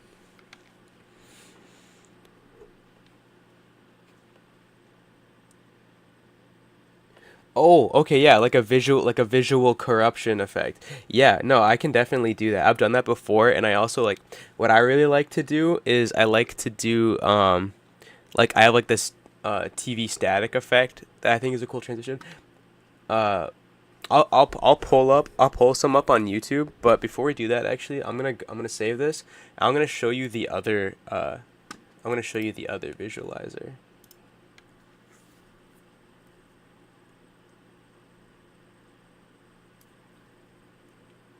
So this is the other Cardi visualizer. So this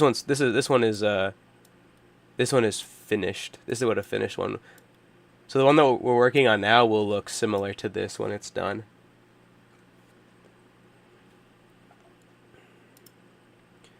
Um, I'll just play it a little bit here, and then uh, I'll go through and show you some of the things I'm thinking of.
So that's the other Playboy Cardi visualizer. What do you think about that one?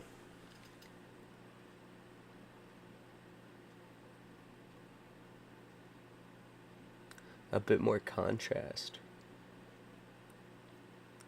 Can you elaborate on that?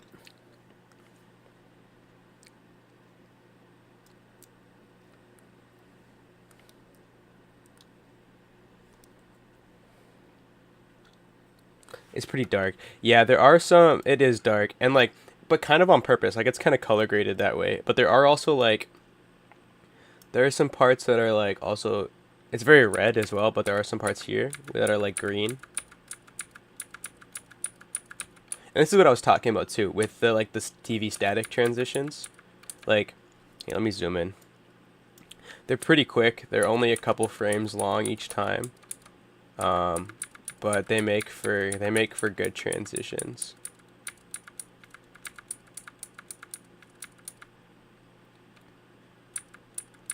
Um, there's also like these transitions where it's just like swipes of color. There's another like this TV static one is literally just one frame. But I'll probably use that same I'll probably use those static transitions in this video a couple times too, cause I just like the way they look. Um, but yeah, that's kind of how the color grading is on some of these. Like we can look. Oh, this one's simple, but like I got a lot of the white curves turned down because I wanted it to be darker because I wanted like the bright parts to pop and the dark parts to like really um, fall into shadow. But you can just click through something. So yeah, you can see the white curve is like turned down at least a little bit in like every single. And like these ones are really dark. Um, but yeah, it is definitely dark. But that's kind of what I was going for. But I do agree, like it is a little too dark in some points. But whatever. I think it's fine.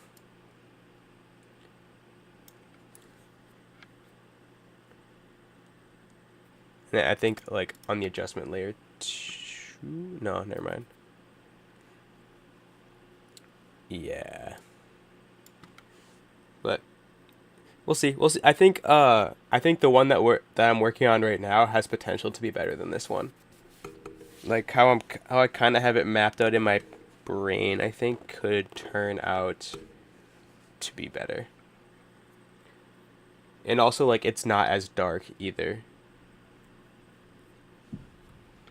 Like this one is gonna be a lot brighter. Like even the original clips are brighter to some extent, and then these like Playboy clips are pretty bright. So I think this one will turn out pretty good.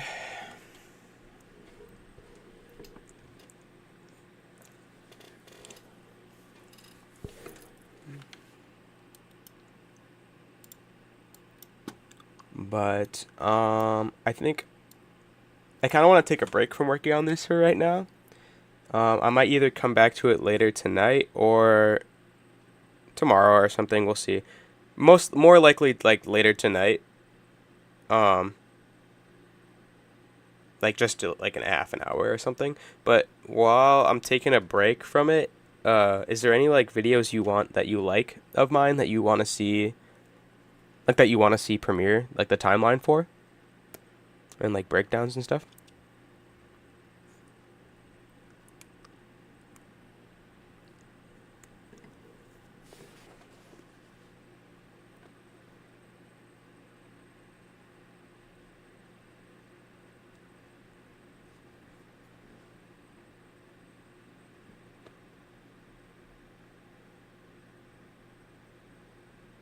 Oh yeah, and I was gonna look up that video. I think I've actually seen this video. Yeah, okay. I'll pull up Record Player in a second. I'm gonna pull up this uh music video. But I'm pretty sure I've seen this music video before. Which one? Yeah, Gravity. Yeah, literally. Yeah. Yeah.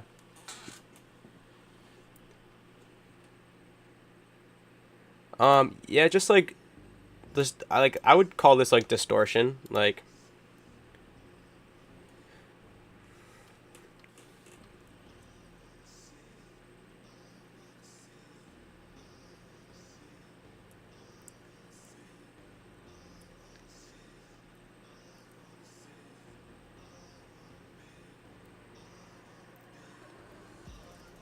the reason like I actually have this watched already was like for video inspiration, and I was watching it to like look at this effect. This is really cool. Like I've seen like other visual distortions done before, but like this is really interesting. Like I've never seen one quite like this before. It's really interesting.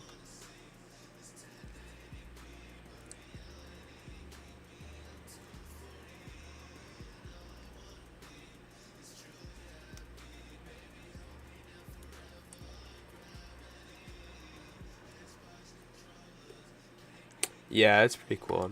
I was watching this video for. All right, I trust you, but I have to say this. I'm gonna show you a project that is incomplete and like in the works right now, and I just have to say like don't screen record or anything, because like this it's for a client. So like I said, I trust you, but I kind of like just I have to say that.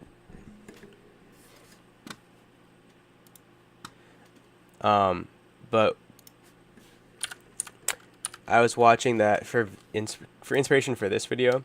It's not done yet. It's still this video like uh it's not done. It's not done yet, but this is for a client. It's like this is like maybe like 10% done. But I'll show this to you.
that's about all that's done for now.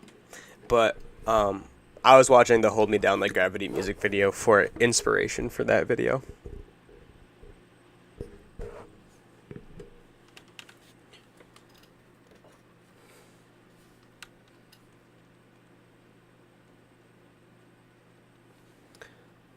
What are your thoughts on that one?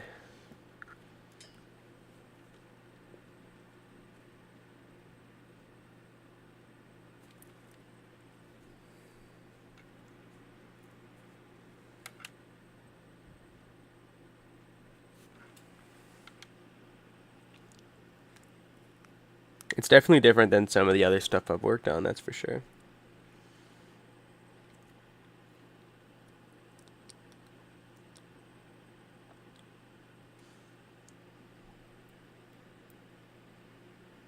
Yeah, it's definitely nowhere near uh, being done.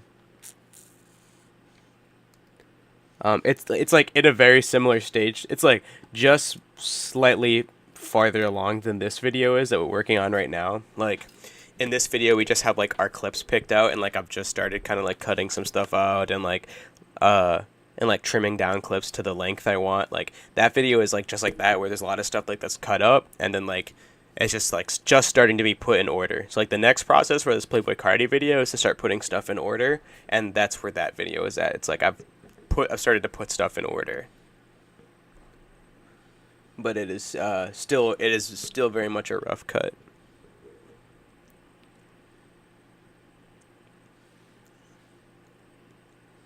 I also have uh I also have a video in the works for this song.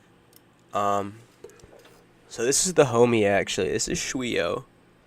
Um, he's on the up and up, for real. Like, and I'm not just saying this because he's my friend. Like, he's actually on the up and up. Like, his shit's gonna blow up eventually.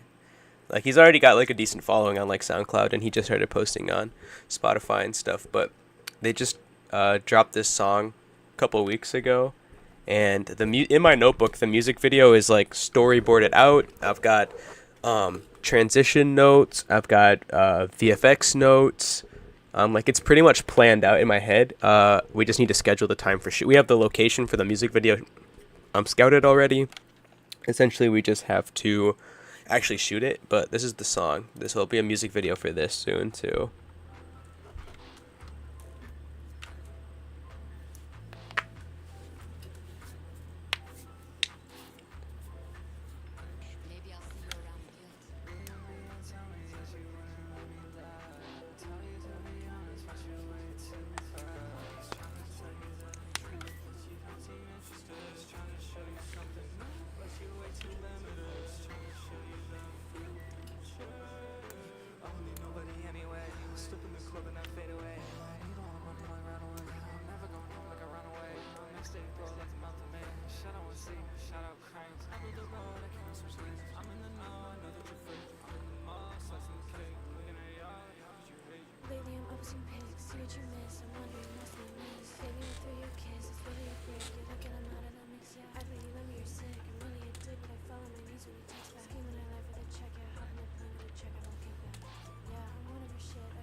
Link? Yeah, I can do that.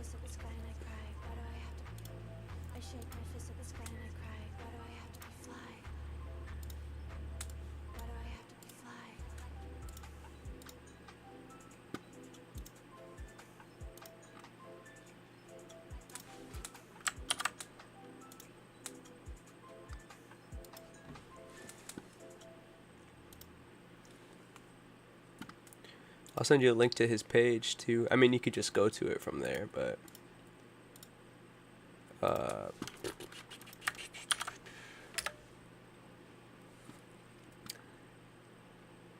yeah, did you what do you think about that song? And you can be honest too. I mean, the music video is gonna be cool. I will say that, like, um, the vibe of the the vibe of the music video is definitely gonna fit the song. I don't really want to give too many details right now, um, but it will be coming soon-ish, like early, like I would say like early 2024.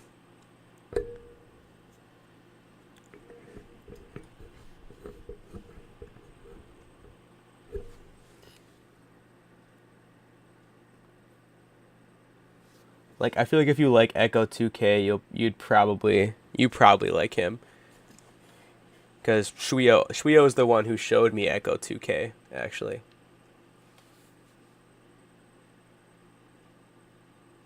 Yeah, no, it definitely, like, his music's very ambient, so like it is hard to kind of visualize what a music video would look like for this song, but what we have planned is going to be good. Like, trust me, it will be good. I'll play you one more of his songs. I'm trying to make a music video. I'm trying to convince him to make a music video for this one too.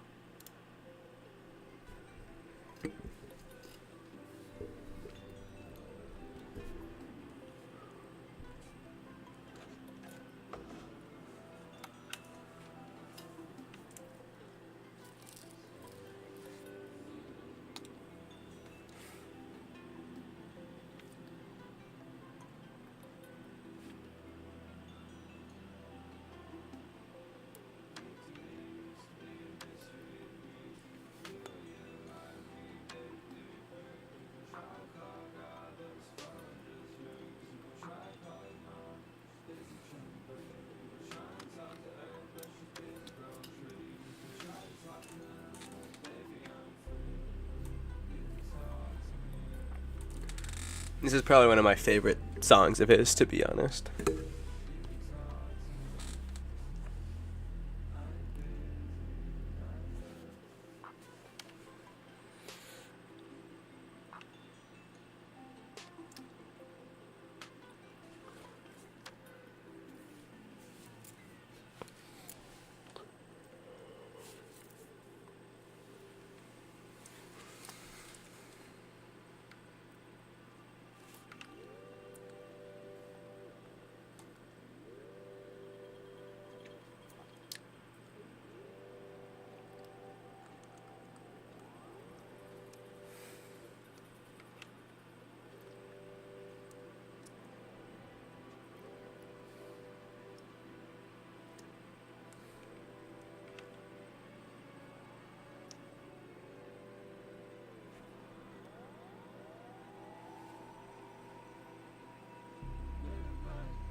Yeah, definitely. Like, it's very, like, peaceful and ambient. Like, all his music's pretty ambient, but it's just like I like we have some ideas for like we have some ideas for music videos that aren't attached to like any specific song yet. But one of the ideas we've talked about in the past, um, I think would fit this song pretty well. I'll actually show you the location that, whoops, Painted Hills, springtime. Whoops, don't pay attention to that. I swear I can type. This is where we want to film a music video. This is in Oregon. It's called Painted Hills National Park. But in the spring, when the flowers are blooming, we want to film a music video here, and I think this song would be cool.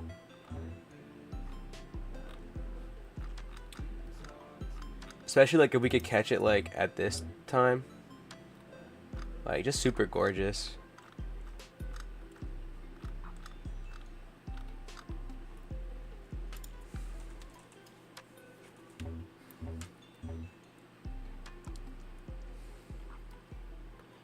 think that location kind of fits the vibe of that song. But yeah, that's the homie. He is the closest friend I have. Like, he's like the first close friend I made when I moved to Portland, and he's awesome. He's super cool. So that's a quick little shout out to the boy. But yeah, some projects coming with him for sure.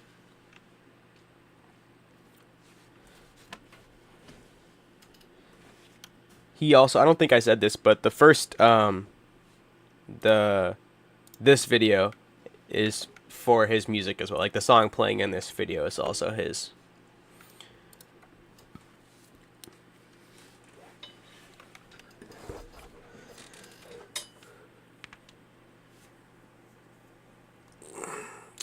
Yeah. Okay, I'm gonna pull up Record Player and I can show you some. We went over this last night too, actually, but I think you had gotten off before then.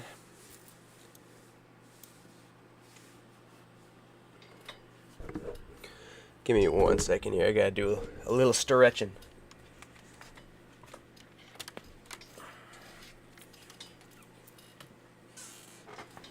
Okay. Yeah, okay, so I'll just break down this video a little bit and kind of show you what went into it. So right here, these 3 blocks are our original footage here. How can I? And we've got a couple effects on here. First off, you can see we have this time remapping. We've got these timestamps here. And where each of these are is, in the video, is where, as the record's spinning, the record is a little warped. So there's this point where it catches the blue light the most. You can see it like that. See, it gets really blue there for a second, then fades out. And it does this several times throughout the, oh, there's black there just because it's not rendered. Don't worry about that. But you can see the blue catches. So all I did is I changed the speed between that so it would line up with the beats in the music. Like you can see here, there's a marker on the music, and there's a marker on the clip where this blue part is, so I could line them up. And then so then between here and here is 100% speed, and then this is 120 speed, so it's a little faster here, just so the next part also happens on the beat, and then 125%, and then back to 120, and then 100. So this time remapping, just so it matches the beat, like I said. Then we've got this Lumetri color effect, so we can look at, this is what my, like velocity, yep, it's literally just the same thing. You can also play with like, so I have it so it's like, okay, here it's 100, and then right here it just becomes 120, and then stays that way till here it becomes 125. You can also play with it like this, so you can change like, okay, now it gradually gets closer. You can see that here, the values are changing over time.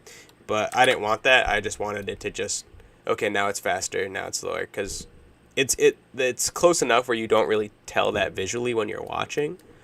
Yeah, so I just have them set as individual keyframes because I wanted them to line up with the music. And then this is what my color curves are. So we'll go through this one by one. So you can see the green this is just normal baseline. But you can see like my blues and reds that I've played with the curves. Essentially what we have here is the reds and blues are brought up, and then the whites, we have the darkers a little bit darker, and the lighter spots are a little bit lighter. We also have the saturation is turned up a slight bit, so we get a little bit more saturation in our clip. I'll show you so this is our clip now, and then this is our clip without the color grading. So this is the original shot. You can see that these blues and these yellows and oranges are still in our original shot, but here they're much more dramatic and they're much more turned up. And if we were to just turn off just that saturation, not a huge difference, but you can see that saturation increase makes the colors pop a little bit more. And then our curves are what really bring that up, because we have our reds and our blues turned up a lot higher. Then in the following clip, same thing. We've got the time remapping going on, just so there's like this, you can see the warp in the record. It hits on the same beats again, just like it did with the last one. And then we've got another Lumetri color, and you can see these color curves are different than these ones. Like, I could have just gone through and apply. So this is called an adjustment layer, and any effect you put on the adjustment layer affects all the clips underneath it. So I could have just put an adjustment layer over these clips and done the exact same color grading to all three, or I could just copy and paste. I could have just copy and pasted the color grading to each clip, but it's different when you actually take the time to go through. Like, these are different clips, you know what I mean? So I like to take the time to actually go through and color grade each one of my clips completely individually, because you get the best out of each clip, you know? So you can see in this clip, the reds and the blues are also turned up, but the blues in this clip, we have our blues are turned up a lot higher in the dark. I should go over. In the dark areas are a lot higher, and then the light areas are a little bit more than normal, but not a whole lot. And the reds are high in the darks and pretty much baseline in the lights. Versus this clip, we have our blues are just turned up all over. So we have this steady curve where our blues are just brought up, and then our reds are brought up in the highlights, but they're baseline in the shadows. And then we have the same. This is like, I like to do this a lot, where I just turn down the darks a little bit and bring up the highlights. And then I think, again, we have just the saturation is turned up a slight bit. So this is what the clip looks like now, and then this is the original. So it just really makes those colors pop. And like you were saying, like, it's more complementary. Like, I think, like, it just looks a lot better. And we have these, like dark blue, almost purples, mixed with this, like, now it's like this dark orange and these little bit of reds here, and then this little like the purple between where they mix. Versus here, it's like, yeah, we get a little bit of blue light, but in reality, this is more of just like a white light bouncing off of the record, and this is like a yellow light bouncing off. But here now, it's like, now we have these colors that are just really popping off the screen. And then same with the last clip, individually color graded again. This time, both the reds and the blues are just brought up, and then again with the whites, the darks are a little bit darker, the highlights are a little bit brighter, and this is what it looks like with and without. So just overall, it brings everything together, and yeah, and that's that. And then we have, you can see these two green blocks here are my tags. I've got the neon sign, and then I have this one is just the letters. And then you can see here there's a couple different effects on the neon sign. First off, we have another Lumetri color.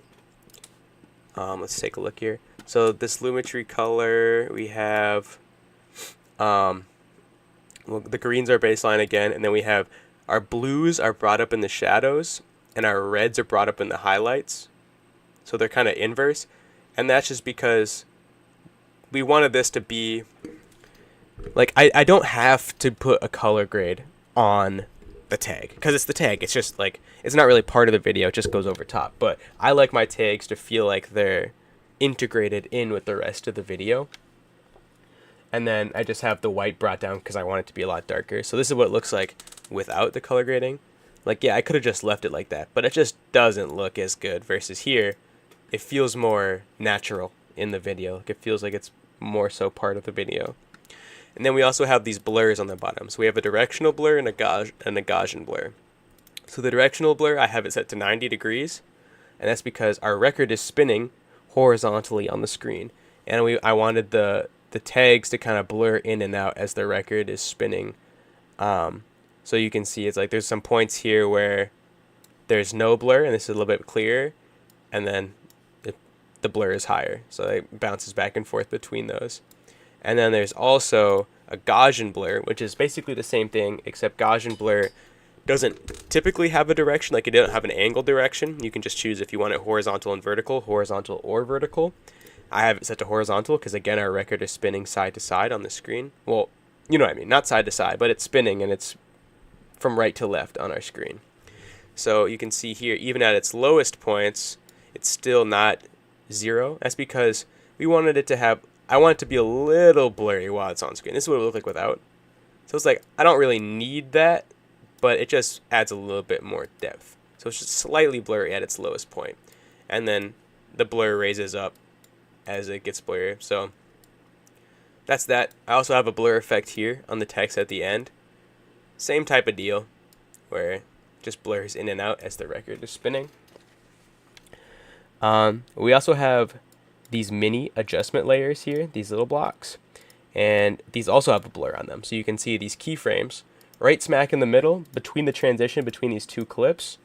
There is the blur is at 26, and at the beginning the blur is at 0, and at the end the blur is also at 0. So basically, as we transition between these two clips, over three frame lengths it gets blurry, and then over 3 frame lengths it gets less blurry. And that just helps us transition between the clips a little bit. It's a little bit more pleasing to the eye. I mean, again, another thing I didn't have to do, but it just makes it look a little bit nicer. There's also, between both of these transitions, there's also movement in our clip. So you can see with the record warp, there's a little bit of movement to the record, and that translates back and forth. So you can see it's a continuous movement across the screen. And as the screen gets blurrier and there's that little movement, it just helps us transition a little bit between the two. Same with here. There's the movement of the needle. It moves over to the left, and then back. And as it's about to move back over to the right, the record moves back over to the right here on this shot. So that little bit of blur and that little bit of movement just help us transition between clips a lot nicer. Let me render this quick. I'm gonna do this just real quickly though.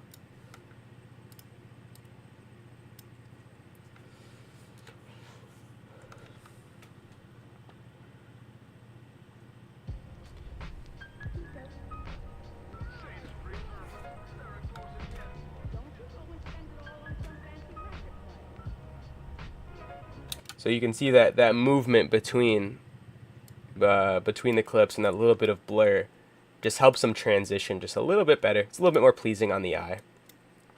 And then lastly, we have this last adjustment layer on the top. And like I said, an adjustment layer, any effect that's applied to it gets applied to all the clips underneath it. And the only effect we have on this one is this mask. And that's just to give us this oval shape. Without it, we just have this full rectangular screen. And I didn't want that. I wanted this little bit of this oval. And then we have the feather is turned up here and the expansion. So essentially, without the feather, we have just this hard oval. But the higher that the feather is turned, well, I can't just, the higher that the feather is turned up, the less harsh it is. So I have it turned up to 100. And that just gives it this nice little shape here. Just adds a little depth to the video. Like I like just to add little things over the top and just it gives it a little bit more character versus like if it was just like this the whole time, like a standard video. Like it could be. Like that's not an issue. I think it just looks a little bit nicer like this. It just adds. The softer, yeah, exactly. The soft edges are right. Like I would never do a harsh edge to be honest, because it doesn't look right. It's just funky. So I put it like that, and then that's over the whole video. And then yeah, so that's the visual components of the video. Now we'll yeah, it does look like Neptune. That's what my grandma watches my videos, and she thought that it was a planet at first. But now we'll break down some of the sound. So this first one at the top here is the music. So we'll watch it through once with just the music.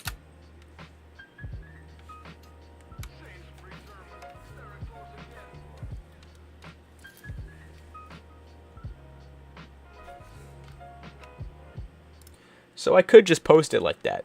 Like I could just post it with the music and no one would really bat an eye. But I like to go above and beyond, and I like to populate my video with sound effects.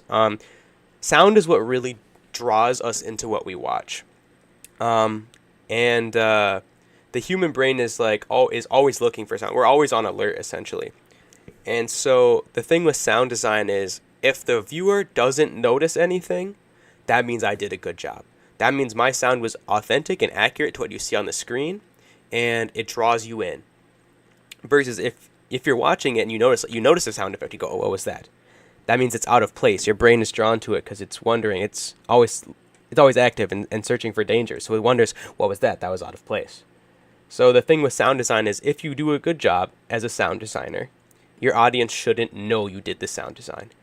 But the inverse of that is because the audience doesn't notice that you do the sound design, people forget that work goes into the sound design, and people don't really hear it.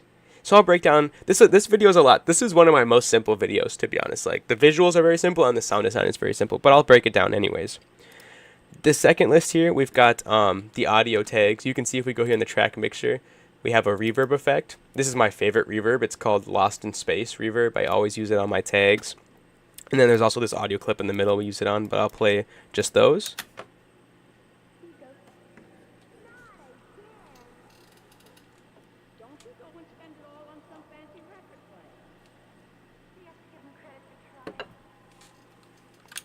So that's the tags. Underneath that we have, I don't know how well how well you'll be able to hear this over the live, but this is like a whooshing sound effect, so it's supposed to give the effect of the record spinning. And it matches up with that warped part that I was showing you before.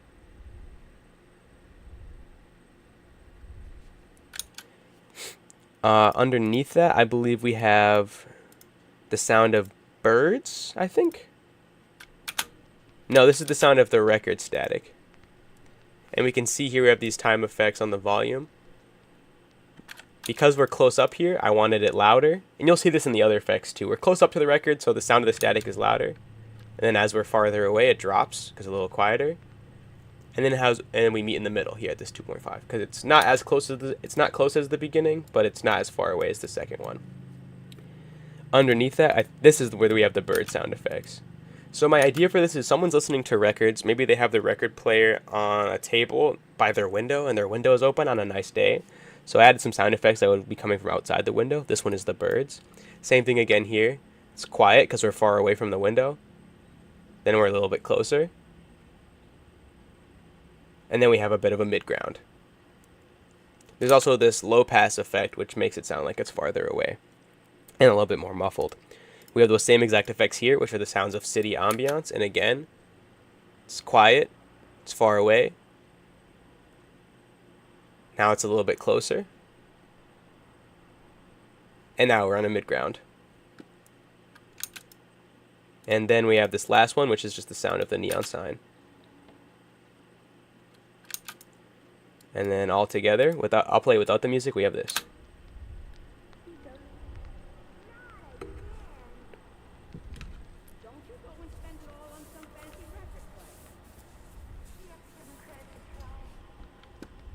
And then all together with the music.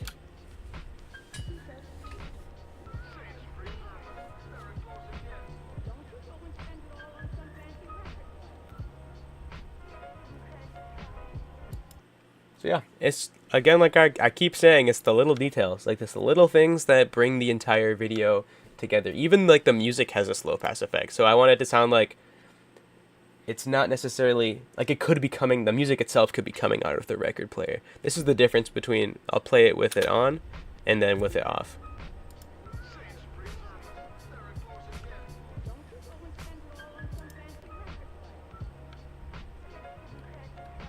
It's just the little details like that that bring a video together. And it's, as someone who is pursuing a career in film, it's important for you to know this. The audience is never going to see that. No matter how hard you fight for them to see what goes into a video, they're never truly going to understand it. And that's just something you have to live with. You have to know that you put the time and effort into the video, and that should make it worth it to you. You should always be creating specifically for yourself. I sit here and I do these little details that no one will ever notice or ever think about or ever comment on, and I have to just make it sound how I want it to sound, and then I post it just to share, like I was talking about before. I make them for me, and I post to share. And that's kind of the mindset you have to go in, because no one is going to really know you. No one is going to know the effort that goes into this, and no one is going to know how you were feeling when you made it.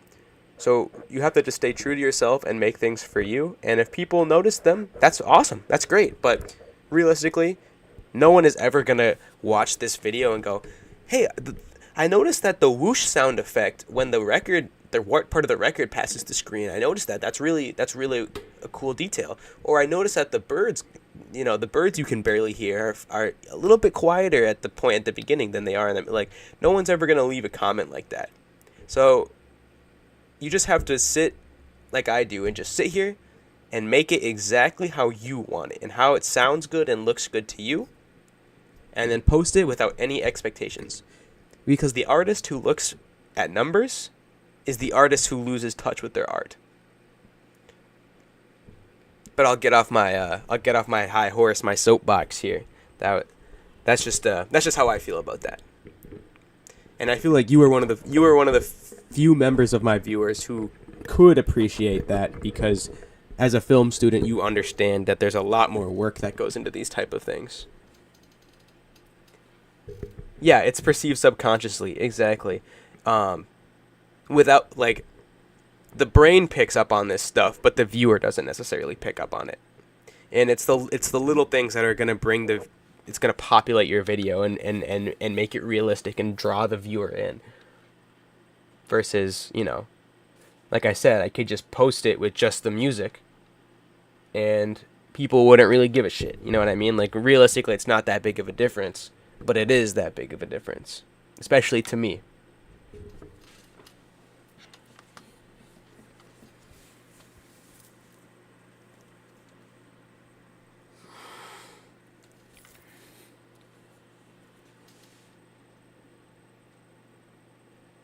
Exactly. That's the perfect way to put it. Like, every person who puts their hands on a piece of art is going to bring their own personal experiences, their own personal influences, their own personal ideologies and thoughts, everything about their personal character they're going to bring to that edit or that piece of art. And no one would ever know, because everyone, yeah. But that's what makes it special, and that's what makes specifically what we do special, because we have to create something. Like, how do I explain this? This isn't real. You know what I mean? Every single part of this is manufactured. The way it looks, the way it sounds, the way it's spliced together, the way the effects lay over top, the way that the sound design populates the video. Everything about it is artificial. But we make the artificial real. And that's what's special about our craft. And people don't really understand that. And they won't.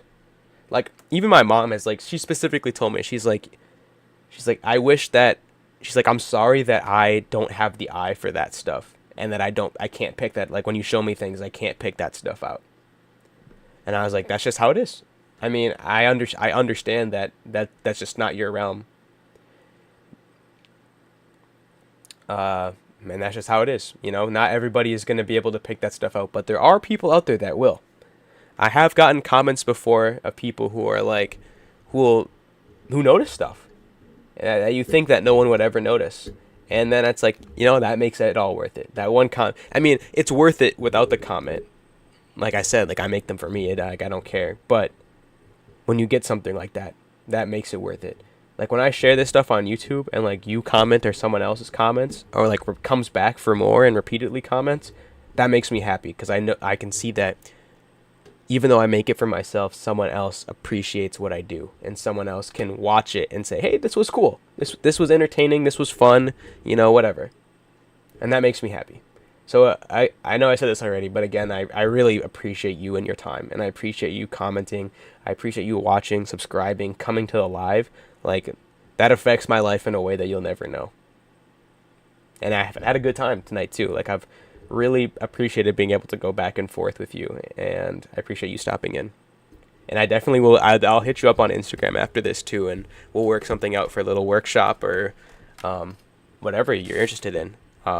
If you have an idea for a project already you want to work on, I mean, we'll make it happen. Excuse me. But yeah, sorry for going on a little bit of a rant there. I mean, it wasn't necessarily like a rant, but that's just how I feel. I don't get to share that often. So, and you're one of the few people, like I said, that would really understand that. So,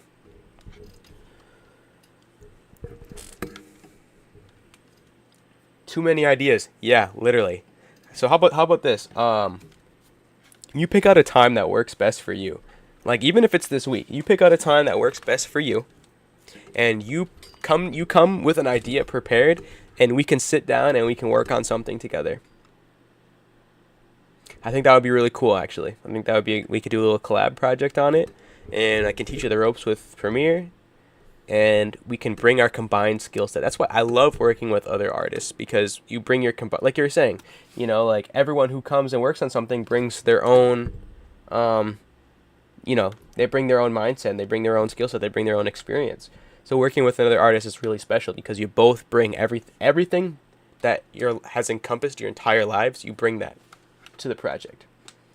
And working with another artist, you get two different perspectives and two different life experiences and two different skill sets, and it's just really cool. So I would love to work with you.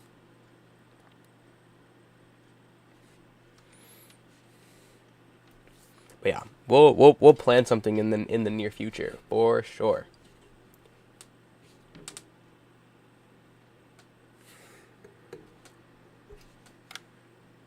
Wednesday? Yeah, done. Wednesday. I can make that work. You got a time that would work best for you?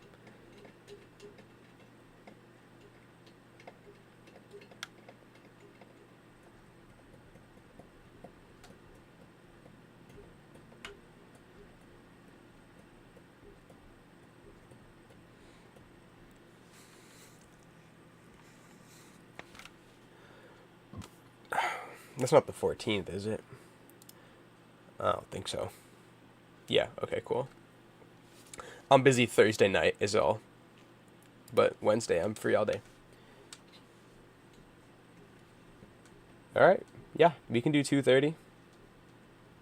That'll be like 4:30 for me, so that'll be good. Um yeah, I'll grab dinner and I'll like bring dinner home or make some dinner, and then we can just hop on and work on something. Do you have like Discord? If you have Discord, you should text you or send me a DM on Instagram with your Discord in it, so then we can talk on Discord while we work on something.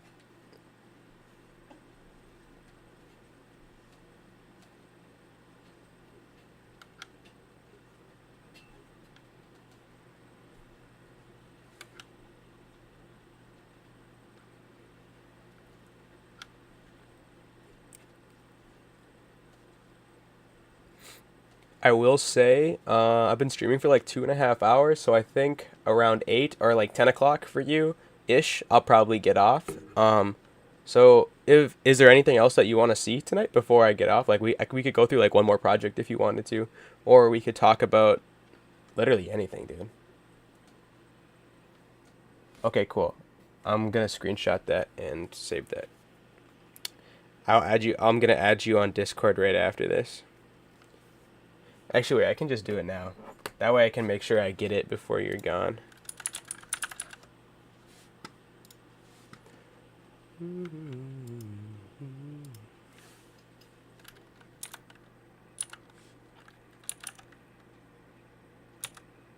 Oops. Like that. Let me double check. Yeah.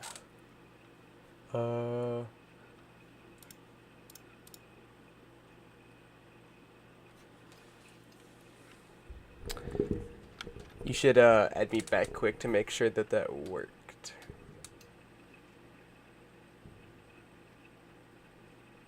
Awesome. Cool. All right.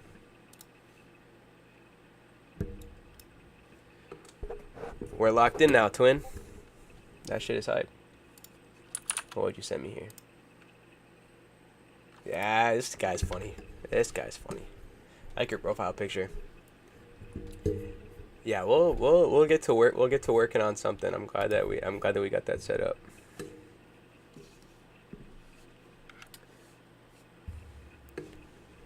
But yeah, anything else that you wanna see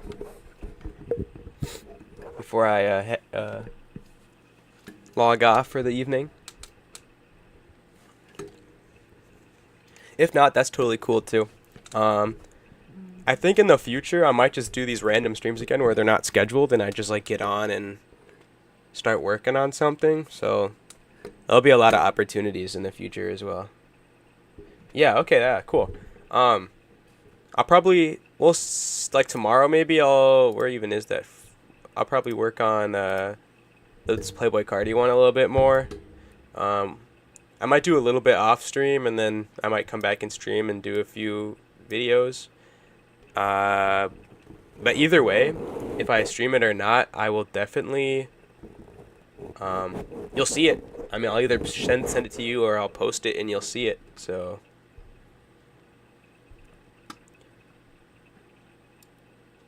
but yeah, I think this one will turn out good, and I appreciate your input on it. Like it was really fun to, even though I didn't do like a whole lot on it tonight, it was fun to like talk about it while I was working on it and like brainstorm some ideas and other shit like that. So I had a good time. I really appreciate you stopping in.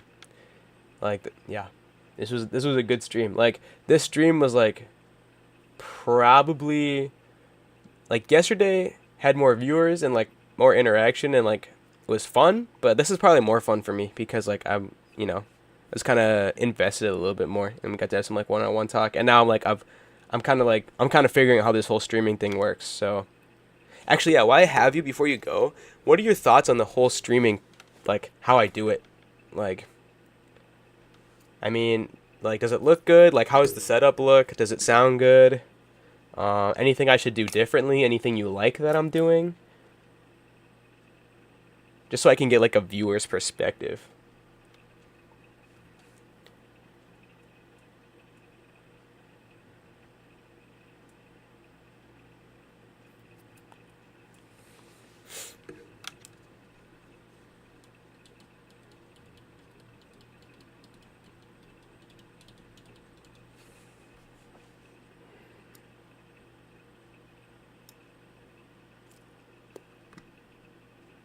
I guess I can close out of this now too.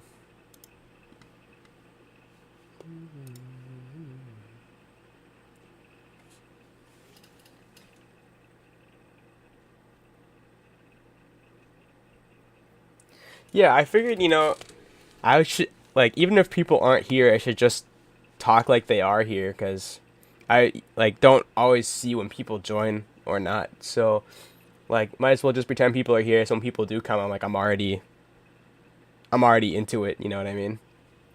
I think that's better than just sitting here in dead silence waiting for somebody to show up. I don't know if you saw this yesterday or today, but I also have this like pause screen.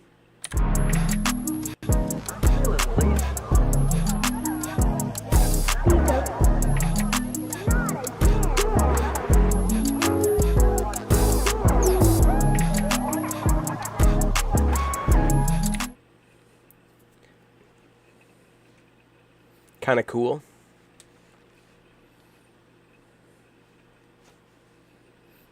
I would say like I like how it's set up. So I would hope that other people enjoy it. Like I want it to look good across the board. But yeah, I think that's gonna be about it for tonight. So yeah, 2.5 hours. I mean, that was a pretty decent length stream. I'm glad that you stuck around for a while. I mean, that was really fun. Like I had a good time interacting and working on stuff together and explaining some other videos. Oh, dude, Maurice, you just got here. Yeah, I started streaming again at like 5:30. Sorry, dude. I'm just wrapping up. I appreciated you coming yesterday, though. I was just explaining to Leisure that I think in the future I'm just not gonna plan lives and I'm just gonna go live while I'm working on stuff. Um, so yeah, I just kind of was working on a video and I just popped on around 2.5 hours ago and just been working on some projects. But I don't know what you got going on tomorrow, but I think I'm probably gonna hop on again while I'm working on this video.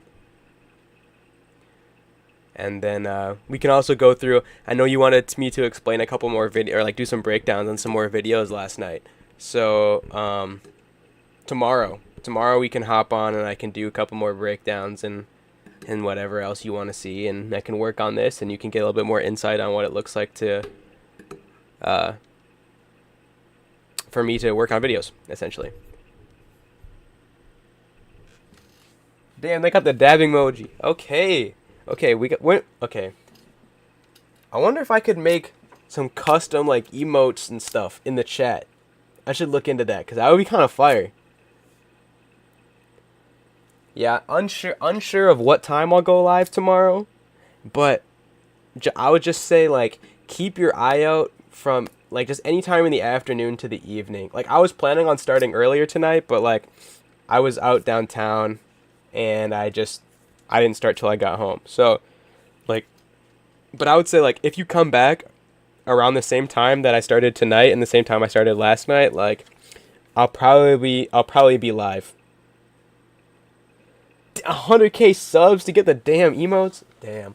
All right, guys, run up the numbers. You know, share with your friends. Like I gotta get to 100K subs so I can get the custom Pico emotes. Okay. I don't care about numbers. I don't care about having viewers or subscribers. I don't care about any of that stuff. What I do care about, though, is the custom Pico emote. Okay? Get me famous so I can have the fucking emote. I don't care about the views. I just want the emotes.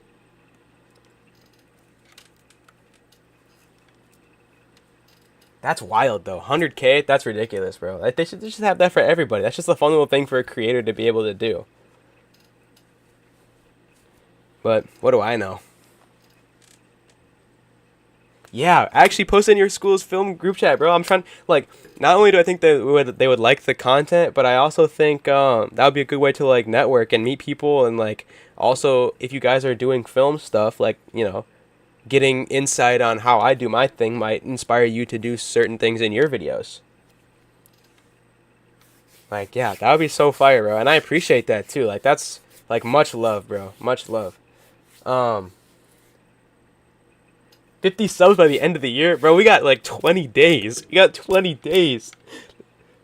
It's like 2 subs a day. Bro, well, I guess we are like, I think we're at like 35. So 50 is like, you know, that's kind of a reasonable goal. But like I was saying last night, and I was saying it before you came in tonight, Maurice, like, I make this stuff for myself and I share with you guys. And I appreciate the love you give me. But even though I was joking before, I genuinely don't care about the numbers. Like, I just do this out of love. And that I feel like that's what attracts you guys. Like I feel like me doing this out of love shows, and it shows that like I'm not gonna sit here and do this because I'm not trying to become the next Kai Cenat, you know what I mean? Like I'm not trying to become the next like Aiden Ross, like I don't know, whoever else be streaming. Like I'm just doing this out of love. That is true. That is true. And you know, I'm waiting for the day that one of these videos blows up, you know? Like not to toot my own horn, but like I know I'm good at what I do. Like toot, like I know I'm good at what I do. And it's just other people just got to see that, you know? Like I just got to keep on working and making stuff. And like, you know, that's going to attract people. Like I think people across social media are attracted to authenticity, especially in a landscape now where everything is so fake. And like everyone's putting on a show for like YouTube and Twitch and all that. Like I think people are just attracted to people like me who just, you know, do their own thing and aren't trying to be anything. So like we'll see. You know what, bro? Fuck it. We getting 10K subs by the end of the year. We got 20 days. Blow my shit up. We're going crazy.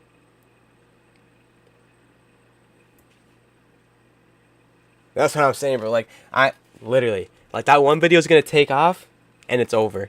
Like it's over, bro. Like I know I'm up next. Like I just need that one break, and I know I'm gonna do big things. Come on, man. I'm not pushing it. 10K isn't even that crazy. Come on. No, I'm just kidding. I don't.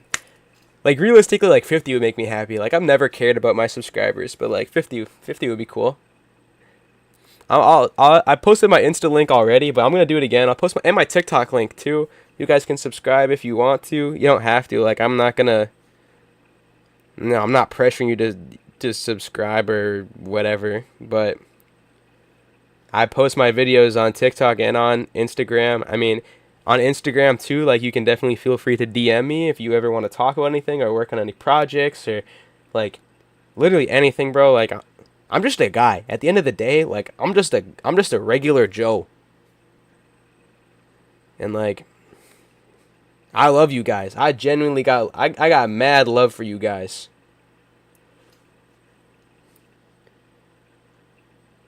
The next scout, oh damn, bro. Like the next Scouter and the next Aiden, that would be crazy. Like I was seeing, which one was it Scout or was it Aiden? I was like working with Lyrical Lemonade now. Like I'm like I remember when he was like posting his first edits like on YouTube and shit. And like now he's working with Lyrical Lemonade and all this other shit. Like that is what I'm trying to do. Like eventually, like I'm trying to get up there, and I'm trying to, I mean, not specifically Lyrical Lemonade, but like I'm trying to work. Like I'm trying to do big things, and I just, I just got to catch that break just like everybody else.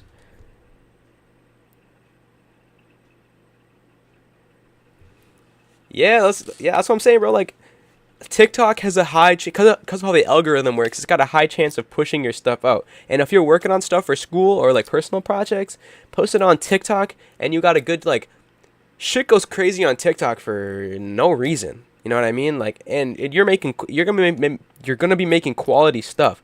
So you start posting some stuff on there, it'll pop off, bro. Like people are gonna see people. I think we're gonna hit a huge change in our social media landscape where people are gonna realize that like nobody likes like this like fake like social media like influencer persona like garbage content that takes like 2 minutes to film that gets like millions of views. You know what I mean? Like there's gonna be a shift where people realize that there's a difference between like art and just making shit.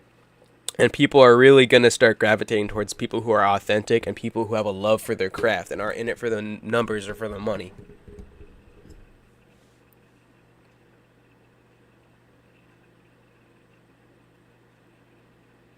Like, yeah. So like, that's all I'm saying, bro. Like, shit's gonna pop off for all of us. Like, all you gotta do. Here's my advice for the end of the night, bro. Figure out what you want to do and what you like to do, and tap in, bro.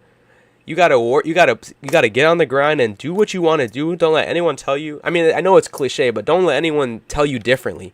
You do what you gotta do and what makes you happy, and make connections, bro. That's the thing that people don't talk about. Everyone says keep your head down, lock in, make connections, expand your circle, branch out.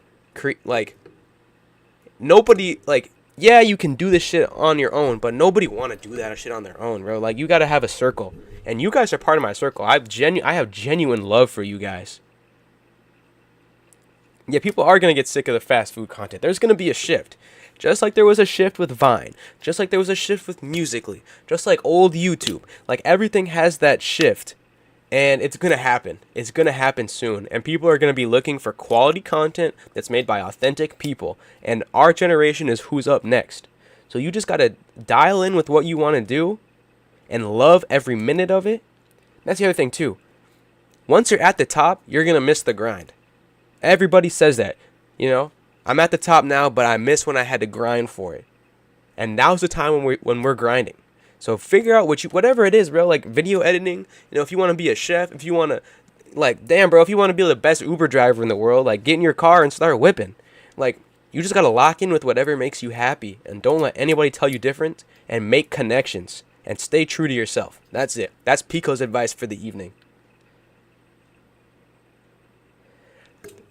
You just put it perfectly, bro. It should only get lonely at the top and not on the way there. Factual. Branch out, make connections, stay true to yourself, and spread love. Spread love, guys. Like, you guys are spreading me love in my comments. You guys are subscribing. You guys are watching my videos. You guys are coming to my live streams. Like, you guys are sharing me, or you guys are giving me love, and I'm trying to reciprocate that, bro. Like, I do this all out of love. Like, there is no, I know everyone says that because they're like fake humble, bro, but I genuinely don't care about views. I've never, like, when a video does well, like, I'm happy. I'm like, damn, that video did good. That's cool. But like I put 4 days into a video and it gets 6 views. I'm not gonna sit in my bed and cry about it. Like, that's just how it is. I do this out of love, and I'm gonna get love in return. You guys could be my only followers and subscribers, and I would still be happy because you guys send me genuine love, and it's real out here. And that's it, bro. We keeping it real, we spreading love, and we working. I for real love you guys. For real. But yeah, tap in on the Instagram, tap in on the TikTok, stay posted. New videos coming soon on YouTube. I can't give you any specific hard dates yet because I don't really know. But shit coming. Shit is coming. And stay tuned on the lives too, bro. Like, I'm like I said, I'm not really gonna post that I'm doing it anymore. I'm just gonna go live. So you pop on YouTube, you know, you get home from work. Damn, that was a shitty day at the job, you know. I was flipping burgers for the man, and now I'm tired as hell. I'm greasy as hell. Oh, damn, I just want to sit down and do nothing, bro. You open up your damn phone. Oh, shit. Pico's live. Oh, shit. Pico is live, bro. And you just come and hang out. There's no pressure. You want to come and hang out for 5 minutes? Be my guest, bro. Send me a little thumbs up emoticon, you know. Give me a little dab emote in the chat. Say what's up, and then go about your day. Or if you want to come and sit down for 3 hours and fuck around with me. Love is love. Love is love. Like, that's all I'm saying, bro. I'm not going to say I'm going live anymore. I'm just going to do it, and you guys come and hang out. And we're just going to continue spreading love. And we got some real connections forming here today. Like, this shit was awesome. But I'm hyped, dude. You can probably tell I got my energies picked up now. Like, I'm feeling good. I got genuine love for you guys, and I appreciate all the support you give me. And I hope that I can repay you by making content that you guys like to see. And that's how I'm feeling right now. I got so much love in my heart, I don't know how to express it.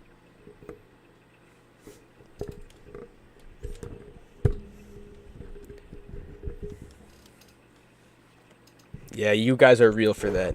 You guys are real for that. But yeah, I think that's gonna about do it for the stream tonight. I don't know what you guys got going on tomorrow evening. I know some of y'all got school and some of y'all got work and all these other things. Like, life gets busy, I get it, you know. But I might go live tomorrow, and if I do, maybe I'll see ya. If I don't see ya, that's all right. If I don't go live tomorrow, that's all right. I'll see you when I see ya. And we're tapped in now, you know? So, shit's gonna go crazy. I'm gonna continue making content for you guys. I hope that it continues to get better and better, and that you enjoy everything that I'm making. But for now, I think I'm gonna call it a night. I think that's the end of the stream for today. I'll see you guys maybe tomorrow, and we'll work on some stuff. You too, Leisure. We'll stay in contact about Wednesday, and if you guys, like I said, if you guys got time and I'm going live tomorrow, like, feel free to stop in and we can hang out again. That was fun. All right. Sounds good, bro. I'm excited. I missed you in today's live, so I look forward to seeing you again. But yeah, that's about it for me tonight. Sending you love, love, love through the microphone and into your ears and down into your heart. And keep your head up and, be yourself, bro. And spread love. Spread love and positivity. That's it. And good night.